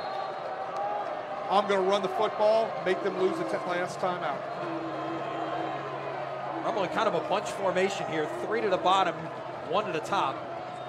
We'll give it away, and nicely defended again by Gansey, who just split through the Rummel offensive line and tackled Diggs in the backfield for a 5-yard loss. Jesuit uses its final timeout with 1:42 to play. Great get off by Gansey right here. Comes in, shoots the inside gap, the C gap right there, and makes a big play in the backfield. That's a huge play.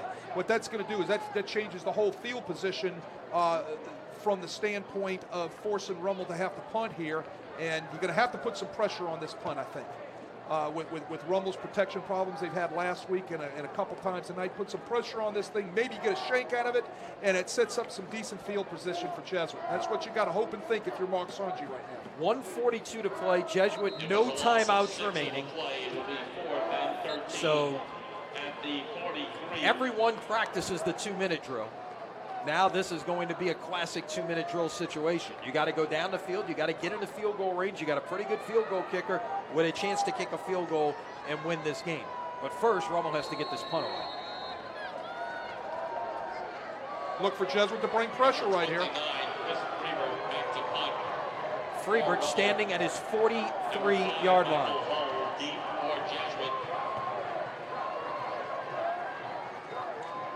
They're coming, and you mentioned it, it's a short kick. Did not get a good roll, and it's going to be down by Rummel at the 32-yard line. Rummel, I think that was not a bad play there. They could have saved themselves a couple of yards, but at the same time, they took about 3 or 4 more seconds off the clock. Well, they took seconds off the clock. Jesuit got what they wanted out of it. They put the pressure on the punt. They get the shank. They get the bounce. So they get what they want out of it, but a few seconds get marched off on that clock. That helps Rummel right there. So now, here we go. This could very well come down to the leg of Matt Shurich, number 26 in blue. But first, the Blue Jays have to get him into field goal range. 4 wides, 1st and 10 at the 32. Watermeyer bounces it in the direction of Noah Varnado, incomplete. Again, ball gets booted onto the ground right there. Not a very good throw by Watermeyer. Needed to have that ball on that comeback route at the sticks, which he's been throwing all night to Varnado. Right there, it's just not a good throw. It's at his feet. Protection's there. Just got to make that throw.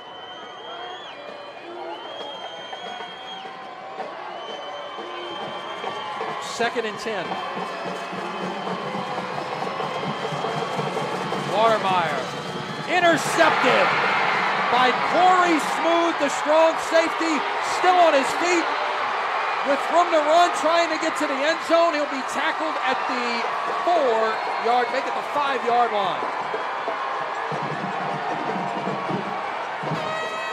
Corey Smoot usually comes in on nickel defenses for the Raiders. He's right there undercutting the drag route.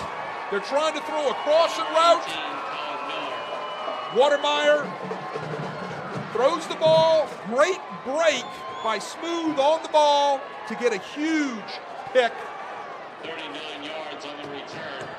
Technically, they could just kneel on it. Right, and likely they will. Jesuit is out of timeouts. That means it takes 2 knees. First and goal. And indeed, Rummel will come out in victory formation, it appears. They don't do anything under center, so Fields has got to take this out of the shotgun snap. Right.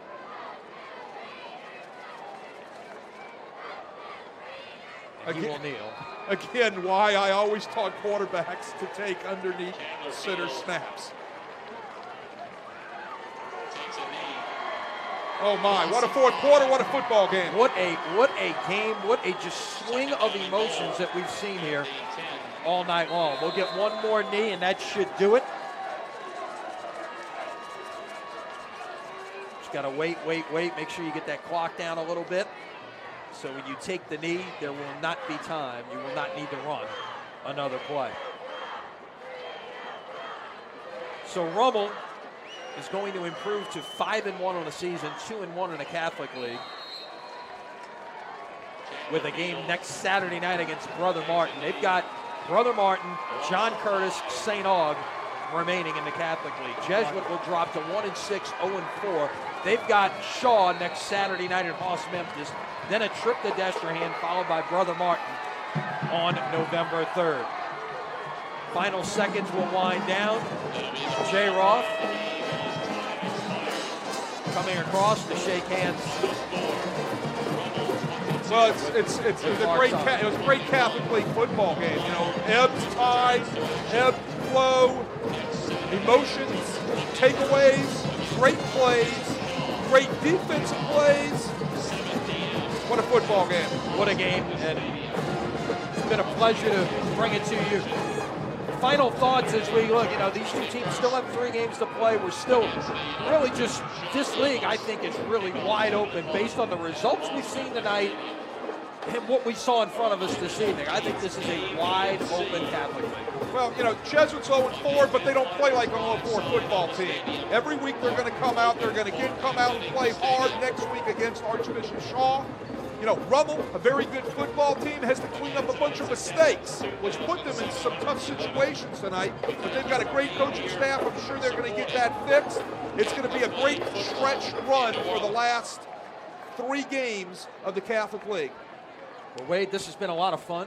We get to do it all again tomorrow, except yes, we do. I don't get to sit next to you tomorrow, so I get to sit in a nice air-conditioned truck while you guys get the bird's eye view tomorrow for Nichols and Abilene Christian. Again, it's tomorrow at 3 o'clock. It's a Crescent City Sports production on CST. Be sure to join us for that.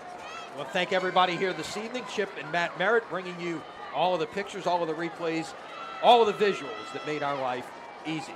For Wade Kaiser and for everyone at Crescent City Sports, I'm Lenny Van Gilder. Once again, your final score, Archbishop Rummel 22, Jesuit 21. We will see you next time with more high school football from Crescent City Sports. So long, everybody.